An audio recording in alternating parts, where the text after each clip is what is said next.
අයිබෝවන් සුබ දවසක් දුවේ පුත්‍ර හැමෝටම මේ වීඩියෝ එක තුලින් මම කතා කරන්න බලාපොරොත්තු වෙනවා චලිතය හා බල සම්ප්‍රේෂණය කියන පාඩම ඉවර කරන්න. චලිතය හා බල සම්ප්‍රේෂණය කිව්වම මේකේ තමත් වැදගත් පාඩමක් දැන් චුට්ටක් පේපරේ මේකෙන් අහනවා වැඩි වගේ ප්‍රශ්න. ලේසි එකක්. හැබැයි රචනා ප්‍රශ්නයකට වගේ පොඩ්ඩක් අවුල් කරලා අමුතු කරලා දෙන්න පුළුවන්. හරිද? කෙසේ හෝ වේවා මේ වීඩියෝ එක බැලුවයින් පස්සේ වාට මේ පාඩම හොඳටම පුළුවන් වෙනවා. හේතුව තමයි මෙතෙක් කල විභාගයේ ආපු ප්‍රශ්න ටිකක් අපි කතා කරන හොඳ ප්‍රශ්න ටිකක්. හරිද? ඉතින් මේ පාඩම ගැන චුට්ටක් ඔයාලට මම මෙහෙම කියන්නම්. කොට ජව සම්ප්‍රේෂණය කියන දෙයක් අපි කතා කරන මේ පාඩම් තුල ඒක තිබෙන්නේ එක තැනක තියෙන ජවයක් තවත් තැනකට අරන් යන එක. ඒ සඳහා අවශ්‍ය කරන යම් ක්‍රියාවලි කීපයක් තියෙනවා. චලිත කීපයක් තියෙනවා. අන්න ඒ දේවල් ගැන අපි අද දවසේ මේ වීඩියෝ එක තුලින් කතා බහ කරනවා. හරි. මෙහෙමයි. මොකද මම ටියුට් එක දීලා තියෙනවා. ටියුට් එක හොඳට බලන්න. හොඳ ටියුට් එකක් උපරිම පාඩම් කරන්න ලේසි වෙන්න තමයි ටියුට් එක හදලා තියෙන්නේ. හරිද? හරි. එන්න ටියුට් එකට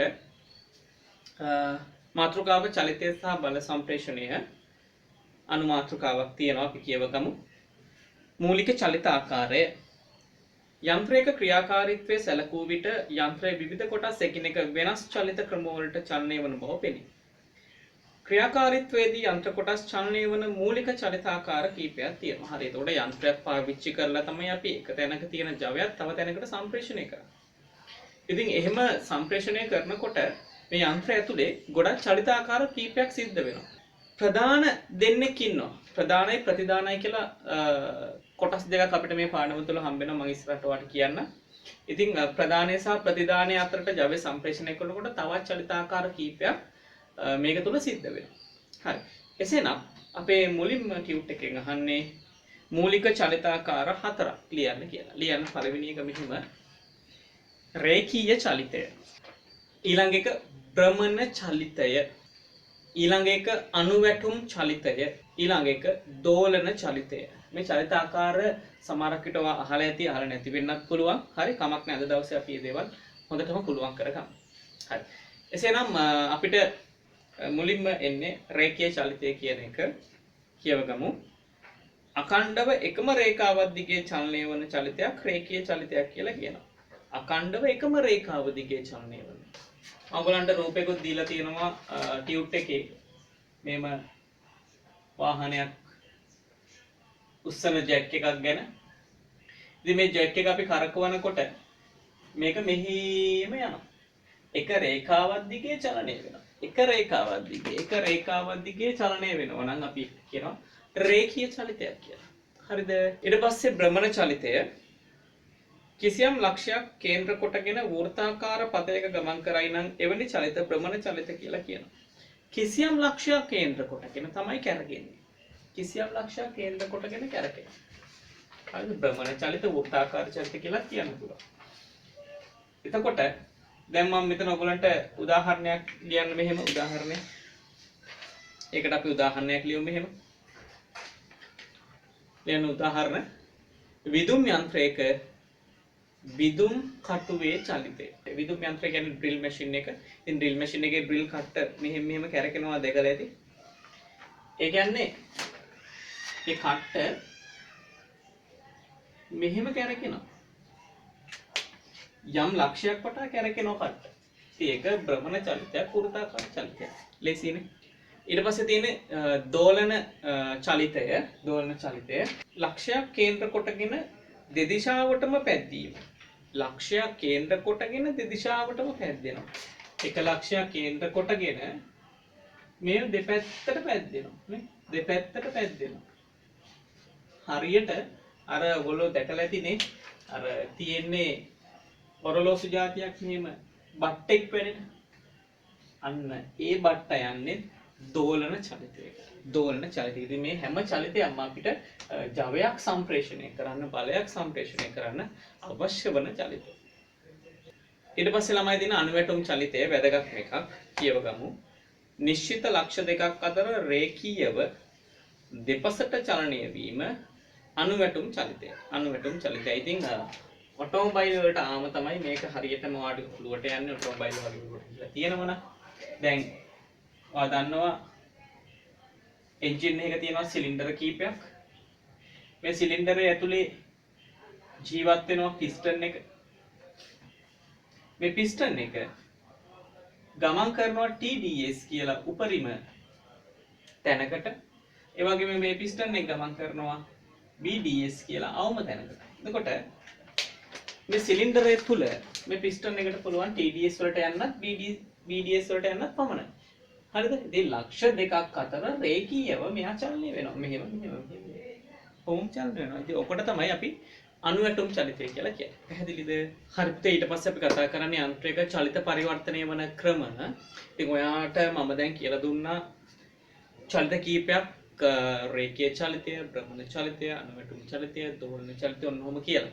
ඉතින් ඔය දේවල් යන්ත්‍රයක් ඇතුලේ වෙනස් වෙනවා එක එක විදියට. භ්‍රමණ චලිතයක්, රේඛීය චලිතයක් වෙනවා, රේඛීය කෙනෙක් අනුවැටුම් වෙනවා. ඔන්න ඔය වගේ වෙනස්කම් සිද්ධ වෙනවා. ඒ හැම වෙනස්කමකින්ම අපි බලාපොරොත්තු වෙන්නේ ජවය උත්පාදනය කරන ප්‍රධානයේ ඉඳලා ඒ ජවය ඕන කරන ප්‍රතිදානය දක්වා ඒ අදාළ ජවය සම්ප්‍රේෂණය කරගන්න තමයි ඒ හැම ටෙක්නික් එකම පාවිච්චි කරන්නේ. ඉතින් එහෙම කතා කරන චලිතය පරිවර්තනය කරගන්න පුළුවන් යාන්ත්‍රික ක්‍රම කීපයක් තියෙනවා. හිස්තැනක් මම ඔයාලට දීලා තියෙනවා චලිතය පරිවර්තනය කරන ක්‍රම. පළවෙනි එක තමයි රූටන දඟර යාන්ත්‍රණය. රූටන දඟර යාන්ත්‍රණය. මේ රූටන දඟර යාන්ත්‍රණය තුලදී මොකද්ද සිද්ධ වෙන්නේ? භ්‍රමණ චලිතයක් අනුවැටුම් චලිතයක් බවට පත් කරගන්න පුළුවන්. එහෙම නැත්නම් අනිත් පැත්ත අපිට හිතන්නත් පුළුවන්. අනුවැටුම් චලිතයක් භ්‍රමණ චලිතයක් බවට පත් කරගන්න පුළුවන්. එතකොට අනුවැටුම් චලිතයක් භ්‍රමණ චලිතයක් බවට පත් කරගන්න පුළුවන් උදාහරණයක් විදිහට අපිට ගන්න පුළුවන් වෙන්නේ එන්ජින් එක සිලින්ඩරය ඇතුලේ තියෙන පිස්ටන් එක උඩ පල්ලෙහා යන එක. හරිද? අපි මෙහෙම බලමු. හරි. දැන් අපි ගත්තොත් මෙහෙම මේ තියෙන සිලින්ඩරේ මේ තියෙන එක ඇතුලේ තියෙන පිස්ටන් එක මේ තියෙන සම්බන්ධක දණ්ඩ මේ තියෙන දඟර කන්ද. එතකොට පිස්ටන් එක මෙහෙම යම් ලක්ෂ දෙකක් තුල ඒ කියන්නේ TDS එකයි BDS එකයි අතර චලනය වෙනවා. චලනය වෙනකොට ඒ අනුවැටුම් චලිතයක් බවට පත් වෙන්නේ. අනුවැටුම් චලිතයක් බවට පත් වෙන්නේ. ඒ අනුවැටුම් චලිතය මොකද වෙන්නේ? පරිවර්තනය වෙනවා. භ්‍රමණ චලිතයක් විදියට කාටද ඒ භ්‍රමණ චලිතය හම්බෙන්නේ? දඟර කන්දට. එතකොට මේ පිස්ටන් එක උඩ පල්ලෙහා යනකොට ඒ අනුවැටුම් චලිතයක් විදියට ක්‍රියා කරන්නේ. ඒකේ ප්‍රතිඵලයක් විදියට දඟර කඳ භ්‍රමණය වෙන්න ගන්නවා. එහෙනම් භ්‍රමණ චලිතයක් වඩ පත් වෙනවා. දැක්කද? චලිතය පරිවර්තනය කරපු හැටි. චලිතය පරිවර්තනය කරපු හැටි. ඒ එක ටෙක්නික් එකක් තමයි රූටන දඟර යාන්ත්‍රණය. පැහැදිලිද? ළමයි ඊට පස්සේ අපිට හම්බෙන චලිත පරිවර්තන යාන්ත්‍රණ ක්‍රමය වන්නේ අංක 2. දැති තලව්ව හා දවරෝධය. දැති තලව්ව හා දවරෝධය. එතනදි සිද්ධ වෙන චලිත පරිවර්තනය තමයි රේඛීය චලිතයක් භ්‍රමණ චලිතයක් බවට පත් වීම. මේකේ දෙපැත්ත මාරු කර ගන්න පුළුවන්. එක්ක භ්‍රමණ චලිතයක් රේඛීය චලිතයක් බවට පත් කිරීම. හරි. මෙතනදී අපි බලමු දැති තලව්වයි දවරෝධයයි කියන්නේ කවුද කියලා. දැන් මේ වගේ රූපයක් මා ඔයගොල්ලන්ගේ ටියුට් එකේ දීලා තියෙනවා. හොඳට බලන්න එක. මේ මෙතනත් යට දැති තියෙනවා. මෙතනත් රෝධයක් තියෙනවා. ඒකෙත් දැති තියෙනවා. එතකොට මෙයාට තමයි අපි කියන්නේ දැති තලව්ව කියලා. මෙයා තමයි දවරෝධය. දැන් අපි හිතමු මෙයාව මෝටරයකින් කරකවනවා කියලා. මෙයාව මෝටරයකින් කරකවනකොට මේකේ තියෙන දැති මේකේ දැතිත් එක සෙට් වෙලා මොකද වෙන්නේ? මෙයා මෙහෙට කැරකෙනකොට මේ දැත් තලව්ව මෙහෙට යනවා. තේරෙනවද කියන එක? එහෙම නැත්නම් අනිත් පැත්ත. මෙයාව අපි මෙහෙම තල්ලු කරනකොට මොකද වෙන්නේ? මෙයා මෙහෙම වෙනවා. ඒ කියන්නේ රේඛීය චලිතය භ්‍රමණ චලිතයක් වුණා. එක එකක්. එක්කෝ මෙයා භ්‍රමණය වෙනකොට ඒ භ්‍රමණ චලිතය රේඛීය චලිතයක් බවට පත් වෙනවා. දැක්කද? ඉතින් වැඩේ හැටියට අවශ්‍යතාවයේ හැටියට අපි එක්කෝ මෙයා ප්‍රදානය එක්කෝ මෙයා ප්‍රතිදානය විදිහට ගන්න. හරිද? ඒ කියන්නේ මෙයා ප්‍රදානය කරනවා. රේඛීය චලිතයක් ප්‍රදානය කරනකොට අවුට්පුට් එක විදියට භ්‍රමණ චලිතයක් හම්බ වෙනවා. ඒක තමයි තේරුම. පැහැදිලිද? ඉතින් මේක ගොඩාරියක් වෙලාවට භාවිතා වෙන්නේ මේ වගේ සිස්ටම් එකක් අපේ සුක්කානම් පද්ධතියේ. ඒක ඔටෝමොබයිල් වල ඉතින් අපි කතා කරමු දැනට මතක තියාගන්න. පැහැදිලිද? හරි දුවේ පුතේ ඊළඟ චලිත පරිවර්තන යාන්ත්‍ර ක්‍රමය වන්නේ ලියන්න තුන්වෙනි එක කැමි යාන්ත්‍රණය. කැමි යාන්ත්‍රණය. මේ කැමි යාන්ත්‍රණය කියන එකත් ගොඩක් වෙලාවට පාවිච්චි වෙනවා වාහනවල. ඉතින් මෙතනදී කරන්නේ යම් චලිත ආකාර තවත් චලිත ආකාරයකට හරවන එක. දැන් මෙතන බලන්න. මේ කැමි යාන්ත්‍රණය මගින් පුළුවන් අපිට භ්‍රමණ චලිතයක් අණුවැටුම් චලිතයක් බවට පත් කරගන්න. මේක අනිත් පැත්තත් කරගන්න පුළුවන්. ඒ වගේම අපිට පුළුවන් කැමි යාන්ත්‍රණය මගින් භ්‍රමණ චලිතයක් දෝලන චලිතයක් බවට පත් කරගන්න. ඒ කියන්නේ පැත්ත දෝලන චලිතයක් භ්‍රමණ චලිතයක් බවට පත් කරගන්න පුළුවන්. අපි බලමු කොහොමද භ්‍රමණ චලිතයක් අණුවැටුම් චලිතයක් බවට පත් කරගන්නේ කැමි යාන්ත්‍රණය මගින්. එතෙන්දී උදාහරණයක් විදිහට අපිට ගන්න පුළුවන් අපේ එන්ජින් එකේ කැමි දණ්ඩ තියෙනවා.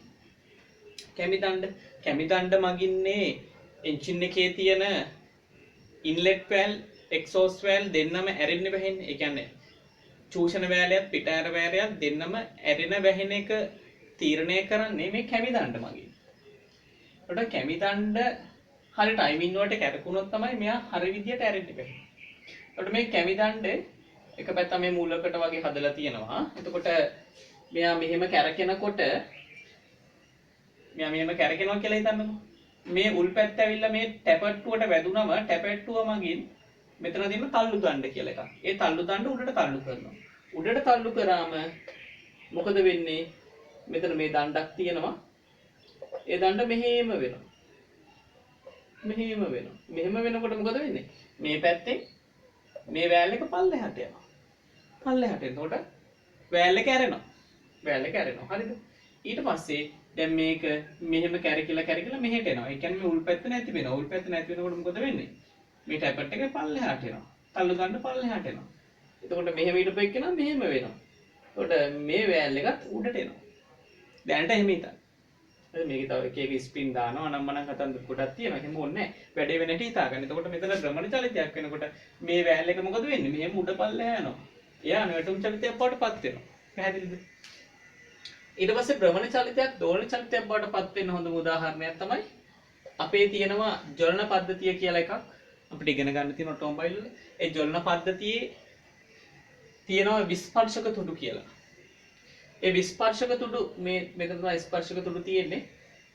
මේ විස්පර්ශක තුඩු මෙහෙම ඇරෙන්න වැහෙන්න ඕනේ. මෙහෙම ලං වෙන්න ඕනේ. හරි මෙතකොට මේ විස්පර්ශක තුඩු ඇරෙන්න වැහෙන්න ඕනේ. ඒ ඇරෙන වැහෙන එක තීරණය කරන්නේ මෙන්න මේ තියෙන කැමිය. එතකොට මේ දණ්ඩ මෙහෙම වෙනවා කියන්නේ එක පොයින්ට් එකක ඉඳලා මෙහෙම වෙනවා. එක පොයින්ට් එකක ඉඳලා මෙහෙම වෙනවා. ඒ කියන්නේ දෝලනයකට ලක් වෙනවා. එහෙනම් මේ දෝලනය සිද්ධ කරන්නේ මේ කැමිය මගින්. කැමිය භ්‍රමණය වෙනකොට මේ මෙතන උල් පැත්තේ වැදුනම මෙයා උඩට යනවා. ආයි මෙහෙම කැරකිලා මේ පැත්ත ගෑවෙනකොට පහළට එනවා. එතකොට මේ දෙන ස්පර්ශ වෙනවා. හරිද? ඔය සිස්ටම් එක මම එතනදී කියලා දෙන්නම් දැනට ඔලුවට දාගත්ත මැති. ඉතින් මෙතන සිද්ධ වෙන්නේ භ්‍රමණ චලිතයක් දෝලන චලිතයක් බවට පත් වෙන එක. පැහැදිලිද? ඉතින් ඔන්න ඔය වගේ චලිත පරිවර්තන ගොඩාරියක් මැෂින් එකක් තුල සිද්ධ වෙනවා. හරි. හරියම ඊළඟ චලිත පරිවර්තන යාන්ත්‍රණ ක්‍රමය වන්නේ ස්කුරුප්පු පොට යාන්ත්‍රණය. ස්කුරුප්පු පොට යාන්ත්‍රණය. එතෙන්දී සිද්ධ වෙන්නේ භ්‍රමණ චලිතයක් රේඛීය චලිතයක් බවට පත් කරන එක. භ්‍රමණ චලිතය රේඛීය චලිතයක් බවට පත් කරන එක. ඉතින් මේ වගේ ස්කුරුප්පු පොට යාන්ත්‍රණයක් ගොඩක් වෙලාවට පාවිච්චි වෙනවා අපි වර්ක්ෂොප් වල පාවිච්චි කරන දඬු වඬු වල. හරි දඬු වඬුව මෙහෙම කරකවනකොට මෙහෙම කෑල්ල පස්සට යනවා. ඒක දඬු වඬුවක යාන්ත්‍රණය කොහොමද වෙන්නේ කියලා පොඩ්ඩක් ඔයගොල්ලෝ වීඩියෝ එකක් බැලුවොත් ඔයගොල්ලන්ට තේරෙයි වැඩි. ඒ වගේම ලේත් මැෂින් වල පාවිච්චි වෙනවා. හරිද? දැන් ඔයගොල්ලන්ට රූපයක් මම දීලා තියෙන එකට උදාහරණයක් විදියට මෙතන පොටවල් කපලා තියෙනවා. එතකොට මේ දණ්ඩ මෙහෙම කරකවනකොට මේ දණ්ඩ භ්‍රමණය කරනකොට මේ පොටවල් මගින් මේ මෙතන පොටවල් ඇතුලේ කපලා තියෙනවා. ඒ කට්ට අල්ලල්ලා ඉස්සරහට යනවා. ඒ කියන්නේ මේක මෙහෙම භ්‍රමණය කරනකොට භ්‍රමණය වෙනවත් එක්කම එයා ඉස්සරහට යනවා. භ්‍රමණය වෙවි ඉස්සරහට යනවා. එහෙනම් භ්‍රමණ චලිතය රේඛීය චලිතයක් බවට පත් කරලා අනිත් පැත්තට කරගෙනම මෙහෙට එනවා. හරි? ඉතින් ඔය සිස්ටම් පාවිච්චි කරනවා අපේ ජවය සම්ප්‍රේෂණය කරන්න. හරියම ඊළඟට තියෙන්නේ යාන්ත්‍රික ජව සම්ප්‍රේෂණය කියන කොටස එන්න ටියුට් එකේ යාන්ත්‍රික ජව සම්ප්‍රේෂණය කියන මාතෘකාවට කියවගමු කට්ටියම. යන්ත්‍රයකින් යම් කාර්යයක් කර ගැනීම සඳහා එම යන්ත්‍රයට යාන්ත්‍රික ජවයක් ප්‍රදානය කළ යුතුයි. යන්ත්‍රයකින් මොකක් හරි අපිට දෙයක් කරගන්න ඕන එයාට යාන්ත්‍රික ජවයක් සපයන්න ඕනේ. අනතුරු එම ජවයේ සුදුසු ජව සම්ප්‍රේෂණ ක්‍රමයක් මගින් ප්‍රතිදාන ජවය ලබා ගන්නා ස්ථානය දක්වා සම්ප්‍රේෂණය කරන්න ඕනේ. ඒ යන්ත්‍රයක මොකක් හරි ජවයක් ඇති වෙයි. අපි හිතමු මෝටරයක් කියලා. එතකොට මෝටරයෙන් ජවය ලබා ගන්න අපි කරන්ට් එක දෙන්න ඕනේ. ඒ කරන්ට් එක දුන්නම මෝටරේ කැරකෙන්න ගන්නවා. එතකොට මෝටරේට පුලියක් සෙට් කරලා තියෙනවා නම් මෝටරේ තියෙන්නේ මෝටරේට මෙහෙම පුලියක් සෙට් කරනවා. මෝටරේටම සෙට් වෙලා තියෙනවා. එතකොට මෝටරේ කැරකෙනකොට ඒ භ්‍රමණ වේගය මේ පුලිය ලබා ගන්නවා. එතකොට මෝටරේ මෙතන කැරකුණාට අපිට ඕනේ වෙන තැනක තියෙන මොකක් හරි එකක් කරකව ගන්න. එතකොට මේ මෝටරේ ඇතුළේ වෙච්ච ජවය අපි මෙතනට සම්ප්‍රේෂණය කර ගන්න ඕනේ. ඒකට සිස්ටම් තියෙන්න ඕනේ. පැහැදිලිද? හරි එන්න කියව ගන්න. ප්‍රධානයේ සිට ප්‍රතිදානයේ දක්වා යාන්ත්‍රික ජවය ගෙන යාම සඳහා ජව සම්ප්‍රේෂණ ක්‍රමය දාගන්න. එහෙනම් මේතන ඇති වෙච්ච ජවය මෙතනට අරන් යන්න අපිට යාන්ත්‍රික ක්‍රම ඕනේ. හරිද? යාන්ත්‍රික ක්‍රම ඕනේ. හරි. 15 ජව සම්ප්‍රේෂණයේදී වෙනස් කළ හැකි පාරාමිති. ඉතින් මෙහෙම ජවය සම්ප්‍රේෂණය කරගන්න යාන්ත්‍රික ක්‍රම පාවිච්චි වෙනවා. ඒ යාන්ත්‍රික ක්‍රම මගින් අපිට යම් යම් පාරාමිති තුනක් වෙනස් කරගන්න පුළුවන්. ලියන්න ඉස්සෙල්ලා පළවෙනි පාරාමිතිය භ්‍රමණ දිශාව වෙනස් කළ හැක. භ්‍රමණ දිශාව වෙනස් කරගත හැක. එතකොට භ්‍රමණ දිශාව දැන් මේ මෝටරේ කරගෙන මෙහෙට නම් මෝටරේ කරගෙන මෙහෙට නම් අපිට අනිත් පැත්තට හරක ගන්න සිස්ටම් තියෙනවා. දෙවනි පාරාමිතිය ව්‍යාවර්තය. එතකොට ව්‍යාවර්තයට අපි කෙලින්ම කෙටි වචනයක් කිව්වොත් කැරකුම් බලය. හරිද? ඉතින් කැරකුම් බලය හෙවත් ව්‍යාවර්තය අඩු වැඩි කර ගැනීම හැකියාවක් මේ යාන්ත්‍රික ක්‍රම වලින් අපිට කරගන්න පුළුවන්. අනිත් එක තමයි අනිත් පාරාමිතිය තමයි භ්‍රමණ වේගය. භ්‍රමණ වේගය අඩු වැඩි කිරීම කරගන්න පුළුවන් යාන්ත්‍රික ක්‍රම වලින්. ඒක මේ මෝටරේ කරකෙන්නේ හෙන ස්පීඩ් එකකින් නම් මේ අදාළ එක්කෙනා අපිට කරක ගන්න පුළුවන් අඩු ස්පීඩ් එකකින්. ඒකට සිස්ටම් තියෙනවා. පැහැදිලිද? ඉතින් මේ දේවල් ගැන අපි දැන් කතා කරන්න යන්නේ. හරි ළමයි ඊට පස්සේ තියෙන යාන්ත්‍රික ජව සම්ප්‍රේෂණය කරන ක්‍රම කීපයක් අපිට ඉගෙන ගන්න තියෙනවා. අර ඔයගොල්ලන්ට මම වෙනම chart එකක් ගහලා දීලා තියෙනවා මේකේ. ඒක අපිට මුලින්ම ඉගෙන ගන්න තියෙන්නේ පටි එළවුම් ක්‍රමය කියන්නේ මොකක්ද කියලා. පටි එළවුම් ක්‍රමය කියන්නේ මොකක්ද කියලා මුලින්ම ඉගෙන ගන්න තියෙන්නේ. එතකොට පටි එළවුම් ක්‍රමය කියන්නේ යාන්ත්‍රික ජව සම්ප්‍රේෂණය කරන එක සිස්ටම් එකක්. පැහැදිලිද? හරි. ඊට පස්සේ අපෙන් අහනවා පටි එළවුම් ක්‍රමය යටතේ ටියුට් එකේ බලන්න පටි එළවුම් ක්‍රමයේදී කප්පි සහ එළවුම් පටි සම්බන්ධ කරන ආකාරය. හරි. ඒකට පටි එළවුම් ක්‍රමයේදී අපි පාවිච්චි කරන්නේ කප්පි සහ බොලොක්ක කියලා අපි කියන්නේ කප්පි සහ පටි. කප්පි සහ පටි. පටි වර්ග කීපයක් තියෙනවා. එක එක පටි ಜಾති. ඒක ගැන අපි ටියුට් එකේ ඉදිරියට කතා කරමු. දැන් අපිට ඉගෙන ගන්න තියෙන්නේ මොකද්ද? පටි එළවුම් ක්‍රමයේදී කප්පි සහ එළවුම් පටි සම්බන්ධ කරන ආකාරය. කප්පියයි එළවුම් පටි සම්බන්ධ කරන ආකාරය. හරි. සම්බන්ධ කරන ආකාර ප්‍රධාන දෙකක් තියෙනවා. ලියන්න හිස්තනේ පළවෙනි එක විවෘත පටි එළවුම් ක්‍රමය. අංක 2 සංවෘත පටි එළවුම් ක්‍රමය. සංවෘත පටි එළවුම් ක්‍රමය මේ දෙකම ටියුට් එක අඳින්න මම ඉඩ තියලා තියෙනවා. හරි. විවෘත පටි එළවුම් ක්‍රමයට එමු. ඒකේ රූපේ මෙන්න මේ විදිහටයි තියෙන්නේ. මෙන්න මේ විදිහට ඇඳ ගන්න. මේ තියෙන කප්පි දෙකක්, එහෙම නැත්නම් පුලි දෙකක්. මෙතන තියෙනවා පටියක්, බෙල්ට් එකක්. එතකොට මේ පුලිය මෝටරයකින් හරි අතින් හරි මොකකින් හරි කරකවනවා කියලා හිතන්න. එතකොට කරකවනකොට මේ පුලිය මෙහෙට කැරකෙවෙනකොට මේ පුලිය ඇතිවන ජවය මේ පටි හරහා මේ පුලියට සම්ප්‍රේෂණය කරනවා. එතකොට මෙයා කැරකීමේ ප්‍රතිඵලයක් විදිහට මෙයා කැරකෙන්න කරනවා. කවුද කැරකෙන්න උදව් කරේ?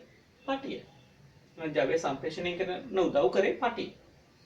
පටි එළවුම් ක්‍රමය කියන්නේ ඒක. එහෙනම් ජවයක් ප්‍රදානය කර පුලිය මේක ඒකයි ජවය ප්‍රදානය කරන පුලිය කියන්නේ. ඒ ජවය ලබා ගත්තේ පුලියට අපි කියන්නේ ප්‍රතිදානය කියලා. ප්‍රතිදානය. හරි ප්‍රතිදානය පුලිය තමයි මේ තියෙන්නේ. එතකොට බෙල්ට් එකකින් මේ වැඩක් ගන්නකොට සාමාන්‍යයෙන් මෙහෙම කැරකෙද්දි යටපැත්තේ යන බෙල්ට් එක ටිකක් ආතතිය වැඩි. ටෙන්ෂන් එක වැඩි. උඩ එක්කෙනාගේ ටෙන්ෂන් එක අඩුයි. හරිද? ඊට පස්සේ අනිත් ක්‍රමය තමයි සංයුක්ත පටි එළවුම් ක්‍රමය. එතනදී බෙල්ට් එක සෙට් කරන්නේ මෙහෙම මේ පේනවද? මෙහෙම මෙතනට සෙට් වෙනවා මෙහෙම මෙතනට සෙට් වෙනවා. ඒකට ඔයාලට තේරෙන්න ඕනේ මේ පුලිය නම් ප්‍රධාන පුලිය, ජවය ප්‍රදානය කරන පුලිය. ඒක කරකවනකොට කුමක් හෝ විසින් මෙයා මේ අතර කරකවනකොට ඔයාලට තේරෙන්න ඕනේ ඒ කැරකුම් ජවය මේ බෙල්ට් හරහා මේ පුලියට ගිහලා මේ පැත්තට කරකවන්නේ අනිත් පැත්තට. එහෙනම් පටි එළවුම් ක්‍රමයේ දිශාව මාරු කර ගන්න ඕන නම් පුලිවල දිශාව මාරු කර ගන්න ඕන නම් අපි මේ සිස්ටම් එකට යන්නේ සංවෘත පටි සිස්ටම් එකට. හරිද? පැහැදිලිද කියන දේ? හරි. එතකොට කැරකෙන දිශාව මාරු කර ගැනීමේ හැකියාවක් තියෙනවා. මේ සිස්ටම් එකේ එකම දිශාවකටයි කැරකෙන්නේ මේ පොයින්ට් දාගන්න. මේ සිස්ටම් එකේ එකම දිශාවටයි පුලි දෙන්නම කැරකෙන්නේ මේ පැත්තේ දිශාව මාරු කරලා ජවය සම්ප්‍රේෂණය කරගන්න පුළුවන්. පැහැදිලි සිස්ටම් එක ලස්සනට දාගන්න හැමතිස්සෙම. හරි ළමයි ඊට පස්සේ පටියලෝම් ක්‍රමය ගැන තමයි දැන් අපි කතා කරන්නේ.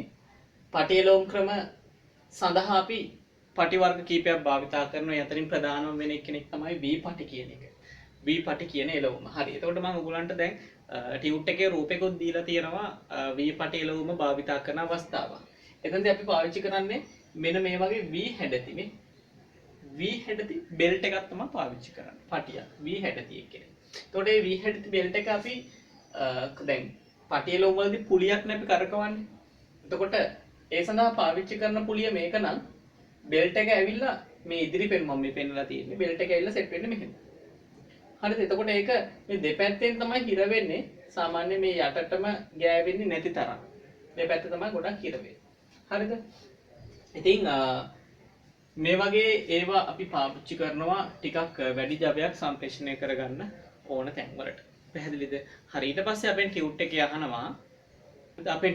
අහනවා V පටි එළවුම් ක්‍රමයක තියෙන වාසි මොනවාද කියලා. ලියන්න පළවෙනි වාසිය මෙන්න මෙහෙම. ලියන්න මෙහෙම එළවුම් පටියේ වැඩි ශේෂ්ත්‍ර ඵලයක් කප්පියේ ස්පර්ශ වන බැවින් වැඩි කැරකුම් බලයක් සම්ප්‍රේෂණය කරගත හැක. ඒ ගැන කිව්වොත් එහෙම එතකොට මේ තියෙන විදියත් එක්ක මේ V හැඩයේ තියෙන විදියත් එක්ක මේ පටියේ ගොඩක් තැන් ස්පර්ශ වෙනවා පුලි එකත් එක්ක. එතකොට ලොකු ජවයක් සම්ප්‍රේෂණය කරගන්න පුළුවන්. හරිද? ඊළඟ එක අංක 2 එළවුම් පටිය ගෙවෙන විට එය කප්පිය තුලට තදවන බැවින් ලිස්සා යාමක් සිදු නොවේ. එතකොට බෙල්ට් එක ගෙවෙන්න මෙයා මෙහෙම යන්න බහිනවා. එතකොට තව හිර වෙනවා. හරිද? ඊළඟ එක අංක 3 පටියේ ඝනකම වැඩි බැවින් පහසුවෙන් කැඩී නොයයි. පටියේ ඝනකම වැඩි වෙන බැවින් පහසුවෙන් කැඩී නොයයි. ඉතින් මෙන්න මේ වාසි ටික අපිට V බෙල්ට් භාගයේදී තියෙනවා. ඉතින් මේ දේවල් විභාගයේ අහන දේවල් හොඳට පුළුවන් කරගන්න. පැහැදිලිද? හරි ඊට පස්සේ මේ වගේ බෙල්ට් පාවිච්චි කරන තැන් වලට උදාහරණ ටිකක් මම ටියුට් එකේ දීලා තියෙනවා. එකක් තමයි එන්ජින් එකේ තියෙන දඟර කඳ දැන් භ්‍රමණය වෙනවනේ. ඒ භ්‍රමණය වෙන ජවය කැමිදණ්ඩට අරගෙන යද්දී අපි V බෙල්ට් තමයි පාවිච්චි කරන්නේ කොටාරියක් වෙලාවට. හරිද? නැත්නම් වාහනේ බෙල්ට් එක අපි කියලා කියන්නේ බෙල්ට් කියලා. ඉතින් බෙල්ට් සඳහා අපි වාහනවල ගොඩක් පාවිච්චි කරන්නේ V බෙල්ට්. හරි. ඒ වගේම අනිත් එක තමයි වායු සමීකරණ යන්ත්‍රවලදී පාවිච්චි කරනවා. ඒ වගේම මේක ගොඩක් වෙලාවට පාවිච්චි කරනවා ට්‍රැක්ටර් වල පාවිච්චි කරනවා. හරි. ඒ උදාහරණ ටික බලා ගන්න. හරි ඊට පස්සේ පටියලොම් ක්‍රමයට භාවිතා කරන අනිත් සිස්ටම් එක තමයි පැතලි පටි කියන එක. අපිට ජවය සම්ප්‍රේෂණය කරගන්න දුර වැඩි වෙන්න අපි යොදා ගන්න සිස්ටම් එක තමයි පැතලි පටි එළවුම් ක්‍රමය. එතකොට මෙතනදී අපි පාවිච්චි කරන මේ වගේ බෙල්ට් එකක්. එතකොට මේ බෙල්ට් එකේ මේ පළල වැඩි කරන්න අපිට ජවය වැඩි කරගන්න පුළුවන්. කරක ගන්න පුළුවන් බලය වැඩි කරගන්න පුළුවන්. මෙයාගේ පළල වැඩි වෙනකොට. හරිද? ඉතින් ටියුට් එකේ අපේ අහනවා පැතලි පටි ක්‍රමයේ තිබෙන වාසි. ලියන්න පළවෙනි වාසිය හිස්තැනේ සරල වේ. ඊළඟ වාසිය තමයි නඩත්තුව අවමයි. ඊළඟ වාසිය දුරස්ත පිහිටුමකට ජවය සම්ප්‍රේෂණය කළ හැකි. මම රූපේ දීලා තියෙනවා බලන්න රූපේ දිහා. ඊළඟ කප්පියේ පටිය ස්පර්ශ වන මුහුණතේ තාර ඇල ඉරක් දුම්මල වැනි ද්‍රව්‍ය ආලේපනයෙන් ඝර්ෂණය වැඩි කරගත හැකියි. හරිද? ඉතින් ওই වාසි ටික තියෙනවා. මෙයා පොඩ්ඩක් ලිස්සන්න පොඩ්ඩක් try කරන කෙනෙක් ඉඳන් ලොකු බරවල් අදින්න බෑ. නිසා අදින කොටත් ලිස්සන එක අඩු කරගන්න ඝර්ෂණය වැඩි කරගන්න ඕනේ. ඒ සඳහා තමයි තාර වගේ දේවල් අපි ආලේප කරන්නේ. පැහැදිලිද? ඊට පස්සේ ටියුට් එකෙන් අපි අහනවා මේ පැතලි පටි ක්‍රමයේ තිබෙන අවාසි.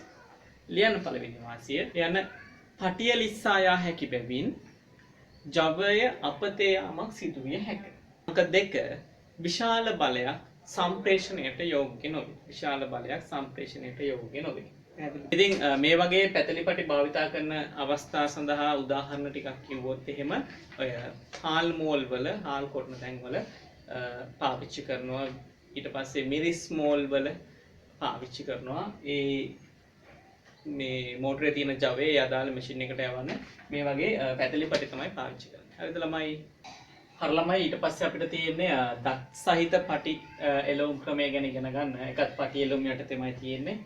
ඒතකොට දස් සහිත පටේලෝමකින් අපි යම්කිසි ජවය සම්ප්‍රේෂණය කරනකොට අනිවාර්යයෙන්ම දැති රෝධ තමයි පාවිච්චි කරන්නේ. මොකද දත් සහිත පටියේ දැති හේවත් දත් තියෙනවා. ඒතකොට එයා සෙට් වෙන්න ඕනේ රෝදෙත් දැති තියෙන්න ඕනේ. එතකොට තමයි ජවය සම්ප්‍රේෂණය කරගන්න පුළුවන්. එතකොට ටියුට් එකෙන් අපෙන් අහනවා මෙම ක්‍රමයේ තියෙන වාසි.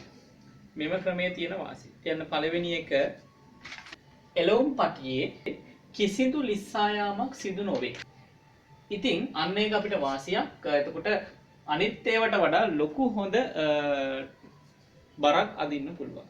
අනිත් එක ලියන්න 2 වැඩි ජවයක් සම්ප්‍රේෂණය කරගත හැකියි. හරි ඊට පස්සේ අපිට හම්බෙන එක්කෙනා තමයි රවුම් පටි කියන එක. රවුම් පටි කියන්නේ මෙහෙම තියෙන බෙල්ට් එකක්, හීනි බෙල්ට් එකක්. ඉතින් මේ වගේ බෙල්ට් එකකින් නම් කොහොමද ඔයාලට තේරෙන්න ඕන ලිස්සලා යන්න සුළු බව වැඩි කියලා. ඒක නිසා ලොකු ජවයක්, ලොකු බරක් අදින තැන් වලට අපි මේව යොදා ගන්නේ නැහැ. ඔයාලට මේක බලා ගන්න ඕන නම් හොඳම තැන තමයි මහන මැෂින් එකක මෙන්න මේ බෙල්ට් එක දැක බලා ගන්න පුළුවන්. ඒ අර කට උඩ පල්ලෙහා යන්න අවශ්‍ය කරන කැරකුම් බලය මේ බෙල්ට් එක මගින් තමයි ලබා දෙන්නේ. හරිද? රවුම් පටි වල තියෙන අවාසිය තමයි වැඩි ජවයක් සම්ප්‍රේෂණය කළ නොහැකි වීම. ඊපස්සේ ටියුට් එකේ අපෙන් අහනවා පටි එළවුම් ක්‍රමයේ තියෙන වාසි. ඒ කියන්නේ මේ මුළු අපි කතා කරපු පටි සෙට් එකේම සාරාංශයක් විදියට ගත්තම මේ සෙට් එකෙම අපිට හම්බෙන වාසියම නැත්නම් පටි එළවුම් ක්‍රමයේ තිබෙන වාසිය. ලියන්න පළවෙනි එක මෙන්න මෙහෙම ලස්සනට නඩත්තු අවම වීම සහ නඩත්තු වියදම අවම වීම. හරිද? මොකක් හරි වෙලා රිපෙයාර් කරන්න ගියත් ඒකත් ලේසි. ඒ වගේම මේ සඳහා යන වියදමත් අඩුයි. හරි.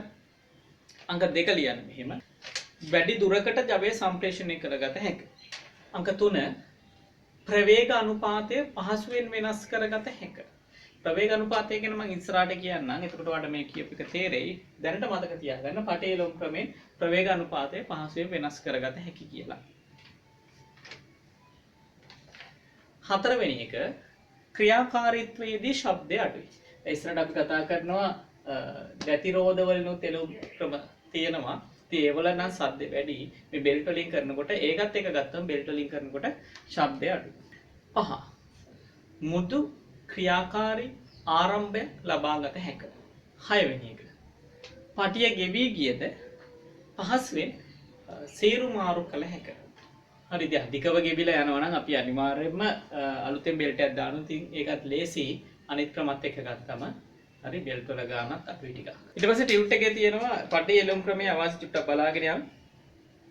පටිය නිවැරදිව සීරු මාරු නොවීම හෝ පටිය ගෙවි ගිය විට පටිය ලිස්සා යාම හේතුවෙන් බලය අපතේ යන්නේ. ඒක කේස් එක මේකේ තියෙනවා මේ සිස්ටම් එකේ පටිය ලුප් සිස්ටම් එකේ ලිස්සා යන පොඩ්ඩක් try කරනවා. දැති පොඩ්ඩක් කාලයක් එක ගෙවුනම ඔන්න ඔය ප්‍රශ්නේ තියෙනවා. ඒකට අපි බලාපොරොත්තු වෙනම ජවය හම්බෙයිද කියන එක සමහරක් වෙලාවට ගැටලුවක්. මොකක් හරි මැෂින් එක පාවිච්චි කරන පටිය එළවුම් ක්‍රමයක් නම් ඒ මැෂින් එක නිෂ්පාදනය කරපු නිෂ්පාදකයා අපිට කියනවා මෙන්න මේ කාලෙදී එක්ක මෙච්චර පැය ගාණක් දිව්වම එහෙම නැත්නම් මෙච්චර කිලෝමීටර ගාණක් දිව්වම අනිවාර්යයෙන්ම බෙල්ට් එක මාරු කරන්න ඕනේ කියලා. ඉතින් ඒගොල්ලෝ ඩිසයින් කරලා තියෙනවා කාලයත් එක්ක පරීක්ෂණ කරලා මේ කාලය වෙනකොට බෙල්ට් එකේ තිබෙන ගුණාංක අඩු වෙනවා. එතකොට අපි බලාපොරොත්තු වෙන අවුට්පුට් ජවය ලැබෙන්නේ නැහැ. හරිද? ඒක නිසා ඒ අදාළ ටයිම් එකේ අපි අනිවාර්යයෙන්ම ඒව රීප්ලේස් කරන්න ඕනේ. අංක 2 පටිය ලිස්සා යාම හේතුවෙන් ප්‍රවේග අනුපාතය වෙනස් වීම. පටිය ලිස්සනවා කියන්නේ ප්‍රවේග අනුපාතය වෙනස් වෙනවා කියන එක ප්‍රවේග අනුපාතය අපි ස්ථාර කරමු. 3 වැඩි බලයක් සම්ප්‍රේෂණය කළ නොහැකි වීම. හරි. පටිය එළවුම් පද්ධතියක ප්‍රවේග අනුපාතය හොයන්න යන්නේ. ඒ සඳහා මම පොඩි උදාහරණයක් ගත්තා. කප්පි දෙකක් සහ බෙල්ට් එකක්. එතකොට අපි හිතමු මේ කප්පිය කරකවනවා මෝටර එකකින් කියලා. එහෙනම් මෙයා තමයි දැන් කැරකෙනෙක් කෙනා. ඒක නිසා එයාට කියනවා එළවන කප්පිය. එයාගේ විස්කම්බය D1 කියලා හිතමු. රවුමේ. මේ කප්පිය මෙයා හින්දායි කැරකෙන්නේ. මෙයාගේ කැරකුම් බලයක් ඇති වෙනවා. ඒක මෙයාට යවන්න ඕනේ. ඒ සඳහා තමයි අපි බෙල්ට් පාවිච්චි කරන්නේ. එහෙනම් මෙයා කැරගෙන හින්දා තමයි මෙයා කැරකෙන්නේ. ඒක නිසා එයාට කියනවා එළවෙන කියලා. එළවෙන කප්පිය. එයාගේ විස්කම්බය මම D2 කියලා ගත්තා. එහෙනම් මමයිනේ එළවුම් පටි පද්ධතිවල ප්‍රවේග අනුපාතය සොයන සූත්‍රය වන්නේ මෙයාගේ විස්කම්බය බෙදීම මෙයාගේ විස්කම්බය මේ D1 බෙදීම D2 සමානයි මෙයා කැරකෙන වේගය මිනිත්තුවට වට කීයක්ද කැරකෙන්නේ කියන එක n1 කියලා ගත්තේ. මෙයා මිනිත්තුවට වට කීයක්ද කැරකෙන්නේ කියලා n2 කියලා ගත්තා. එහෙනම් සූත්‍රය තමයි d1 බෙදීම d2 සමානයි n2 බෙදීම n1. n2 බෙදීම n1. d1 බෙදීම d2 සමානයි n2 බෙදීම n1. මේ 1 2 මෙතන 2 1 මාරු වෙනවා ඈ. දෙතර පටල ගන්න එපා. හරි. ඔක තමයි කතාව. හරි. එතකොට මේ පටියලොම් ක්‍රමෙන් මේ ප්‍රවේග අනුපාත පහසුවෙන් වෙනස් කරගන්න පුළුවන්. දැන් අපිට ටියුට් එකේ ගානක් දීලා තියෙනවා කියවගමු. සරල පටි එළවුම් යාන්ත්‍රණයක එළවන කප්පී අර 150යි. එළවන කප්පී අර 150යි. d1 බෙදීම 2 150යි. විස්කම්භය කියන්නේ d1. අරය කියන්නේ එකෙන් බෙදීම 2. එතකොට 150යි කියලා ගන්න පුළුවන්. හරිද? එහි භ්‍රමණ වේගය විනාඩියට වට 200යි. විනාඩියට වට 200යි. භ්‍රමණ වේගය. ඊට පස්සේ එළ වෙන කප්පියේ අරය 60යි. ඒ කියන්නේ d2 බෙදීම 2 60යි. අරය නිසා එහි භ්‍රමණ වේගය මේක කොච්චරයිද? එහෙනම් අපි වැඩේ පටන් ගමු. ලොකු දෙයක් නැහැ මේ සූත්‍ර දාන්න විතරයි තියෙන්නේ. කොහොමයි ගණන් අහන්නේ අපි. ඒකට මෙතන මට කෙලින්ම දැන් d1 බෙදීම 2 d2 බෙදීම 2 කියලා දැන් ලියවෙන්නේ. දැන් ඉතින් මේවා ඉතින් ඕනේ නැහැ. ඒකට අපිට කෙලින්ම 150 බෙදීම 60යි කියලා දාගන්න පුළුවන්. ඒකකත් කැපිලා යනවා අනුපාත නිසා. එතකොට n2 හොයන්න තියෙන්නේ n1 200යි. පැහැදිලි. දැන් ඉතින් සුළු කිරීම ඔබේ අතේ. n2 සමානයි 500යි මිනිත් 2ට වට. හරි බලන්නකෝ. දැන් මේ එකෙන් ඔයාලට ඔලුවට දෙයක් දාගන්න ඕනේ. ඒ තමයි මෙයාගේ විස්කම්භය ලොකුයි මෙයාගේ විස්කම්භය පොඩි. එහෙනම් ලොකු එක්කෙනා කැරකෙන වට ගන්නට වඩා වැඩි වට ගානක් මෙයා කැරකෙනවා. දැන් මෙයා මිනිත්තුවට වට 200ක් කැරකෙනකොට මෙයා මිනිත්තුවට වට 500ක් කැරකිලා තියෙනවා. දැක්කද? එහෙනම් විස්කම්භය අඩු වැඩි කරලා ස්පීඩ් වෙනස් කරගන්න පුළුවන්. හරි? ඉතින් මේවා තමයි හිතන්න ඕනේ මේ ගණන් වල. පැහැදිලිද? හරි ළමයි දැන් ඊට පස්සේ ඔයගලන්ට ටියුට් එකේ පහළ තියෙන්නේ මේ පටියලොම් ක්‍රම සෙට් කරන එක විදි ටිකක්. හරි? මොකක් හරි පොඩි කප්පියකුයි ලොකු කප්පියකුයි පොඩි කප්පියකුයි විස්කම්භ සමාන කප්පි බෙල්ට් එක දාලා තියෙන්නේ මෙහෙම. ඉතින් ඔය ආකාරයට තමයි අපි පටි එළවුම් පත්ති සම්බන්ධ කරන්නේ. ඉතින් මේ හැම එකකදීම පොඩි පොඩි වෙනස්කම් තියෙනවා. දැන් මේ හැම එකක්ම මම මේ කොනේ දැම්මේ මේ හැම එකක්ම එළවන එක්කිනා. එළවන. කියන්නේ යා තමයි කරකවලා ගැම්මෙන් ඉන්න එක්කිනා. එයා නිසා කැරකෙන අය තමයි එළවෙන කියලා කියනවා. එළවෙන. හරි? මෙයා නිසා මෙයා කැරකෙනවා. මෙයා නිසා මෙයා කැරකෙනවා. එතකොට දැන් මෙයාගේ විස්කම්භය පොඩි මෙයාගේ විස්කම්භය ලොකුයි. එහෙනම් එළවන කප්පියේ වේගයට වඩා එළවෙන කප්පියේ වේගය අඩුයි. අපි කලින් සූත්‍රයෙන් ගත්ත එක. මෙයා නම් කරකෙන එක්කෙනා, එළවන එක්කෙනා මෙයාගේ ස්පීඩ් එකට වඩා මෙයාගේ ස්පීඩ් එක වැඩි. විස්කම්භය අඩු නිසා. මේ දෙන්නාගේම මොකද්ද වෙලා තියෙන්නේ? විස්කම්භ සමානයි. එහෙනම් එළවන එක්කෙනාගේ ස්පීඩ් එකෙන්ම එළවෙන එක්කෙනාගේ ස්පීඩ් එක තියෙනවා. මෙතන ගත්තොත් මේ දෙන්නගේ විස්කම්භ සමානයි කියලා හිතන්න. ඒත් මෙයාගේ කැරකෙන ස්පීඩ් එකමයි මෙයාගේ තියෙන්නේ. මේ දෙන්නගේ විස්කම්භ වෙනස් වුණොත් මේ කලින් කතාව වෙනවා. මේ හැම එකේදීම කැරකෙන්නේ එකම පැත්තටම. මෙයා මෙහෙට කැරකෙද්දි මෙයා මෙහෙට. මෙයා මෙහෙට කැරකෙද්දි මෙයා මෙහෙට. මෙයා මෙහෙට කැරකෙනකොට මෙයා මෙහෙට කැරකෙනවා. මෙයා මෙහෙට කැරකෙනකොට මෙයා මොකද වෙන්නේ? මෙහේ වැදින හින්දා මෙයා හරි. මේ අවස්ථා හතරෙන් මේ සිස්ටම් එකේදී විතරයි කප්පි සම්බන්ධයෙන් බෙල්ට් සම්බන්ධයෙන් තියෙන පද්ධතිවල දිශාව වෙනස් කරගන්න පුළුවන් සිස්ටම් එකකට තියෙනවා. පැහැදිලිද? හරි නියමයි. ඔලුවට දාගන්න බැරි. හරි ළමයි ඊට පස්සේ අපිට ටියුට් එකේ හම්බෙන ඊළඟ එළවුම් ක්‍රමය තමයි ඩම්බෙල් එළවුම කියන එක. මේකත් සාමාන්‍යයෙන් ලොකුවටම පාවිච්චි වෙන්නේ නැහැ ඉන්ඩස්ට්‍රියේ නම්. සාමාන්‍ය වාහන වලට තමයි මේක ඉතින් පාවිච්චි වෙන්නේ බයික් වලට වගේ. ඉතින් එතනදී අපි ඩම්බෙලක් පාවිච්චි කරනකොට අනිවාර්යයෙන්ම ඩම්බෙලේ පුරුක් අතරට මේ රෝද දෙක සෙට් වෙන්න නම් මේ රෝද දෙකේ අනිවාර්යයෙන්ම දැති තියෙන්න ඕනේ. එතකොට ඒක දැත්තක් ගිහිල්ලා දම්වැල්ට සෙට් වෙනවා. දැන් අපි මෙහෙම දම්වැල් සෙට් කරනකොට දැතිරෝධ වලට පොඩි දෙයක් හිතන්න ඕනේ. ඒ තමයි නිදහස් පුරුල කියන දේ ගැන හිතන්න ඕනේ. දැන් ඒක හොයන්නේ මෙහෙමයි. නිදහස් පුරුල කියන්නේ දැන් මෙහෙම දැන් චේන් එක මෙහෙම දැම්මම ගොඩක්ම මෙහෙම තද වෙලා තියෙන්න බෑ. ඉර වෙලා තියෙන්න බෑ. එතකොට කැඩෙන්න පුළුවන්. යම් ලිහිල් බවක් තියලා තියෙන්න ඕනේ. ඒක එහෙම වුණාම තමයි දුවා ගන්න ලේසි. එතකොට මේ නිදහස් පුරුලේ ප්‍රමාණය කොච්චරක්ද මෙහෙම අර හෙල්ලෙන්න තියෙන්න ඕනේ කියන එක හොයන්නේ මෙහෙමයි. මේ රෝද දෙකේ කේන්ද්‍රයන් දෙක යා කරන රේඛාවක් අපි මෙහෙම ඇන්දොත් ඒ දිග ගන්න කීයක් හරි අපි හිතමු මිලිමීටර් සෙන්ටිමීටර් 100ක් කියලා. එතකොට මේ නිදහස් පුරුලේ ප්‍රමාණය තීරණය කරන්නේ මේකෙන් 100ට දෙකක්. මේකෙන් 100ට දෙකක්. මේ අදාළ දිගෙන් 100ට දෙකක්. ඒ කියන්නේ සෙන්ටිමීටර් දෙකක නිදහස් පුරුලක් තියන්න ඕනේ. දෙකක නිදහස් පුරුලක් තියන්න ඕනේ. පැහැදිලිද? ඉතින් ඒ දෙක ගැන හිතන්න ඕනේ අනිවාර්යයෙන්ම දම්වැල් එක්ක වැඩ කරනකොට. හරි. එතකොට මෙම ක්‍රමයේ විශේෂ ලක්ෂණ කීපයක් අපි ලියලෙමු ටියුට් එකේ. ලියන්න පළවෙනි ලක්ෂණය මෙන්න මෙහෙම. පද්ධතියේ යහපැවැත්ම උදෙසා සුදුසු ස්නේහන තෙල් වර්ගයක් දම්වැල් හා දැතිරෝධ අතරට යෙදීම. අංක 2 කාලයත් සමග නිදහස් බුරුල සීරුමාරු කළ යුතුයි. කාලයත් එක්ක මේ නිදහස් බුරුල වලට වඩා වැඩි වෙන්න ගන්නවා. ඒකට ඒවා අපි ඇඩ්ජස්ට් කරගන්න ඕනේ. අනිත් වැදගත් ලක්ෂණය තමයි මේ සිස්ටම් එකේ පද්ධතිය කිසිදු අවස්ථාවක ලිස්සා යන්නේ නැහැ. මොකද මේ දම්වැල ගිහිලා දැතිරෝධස්සට හිර වෙන්න නිසා ලිස්සා යාමෙන් ජවය අපතේ යන්නේ නැහැ. ඒක තමයි අපි ලියන්න ඕනේ ඊළඟ කාරණේ.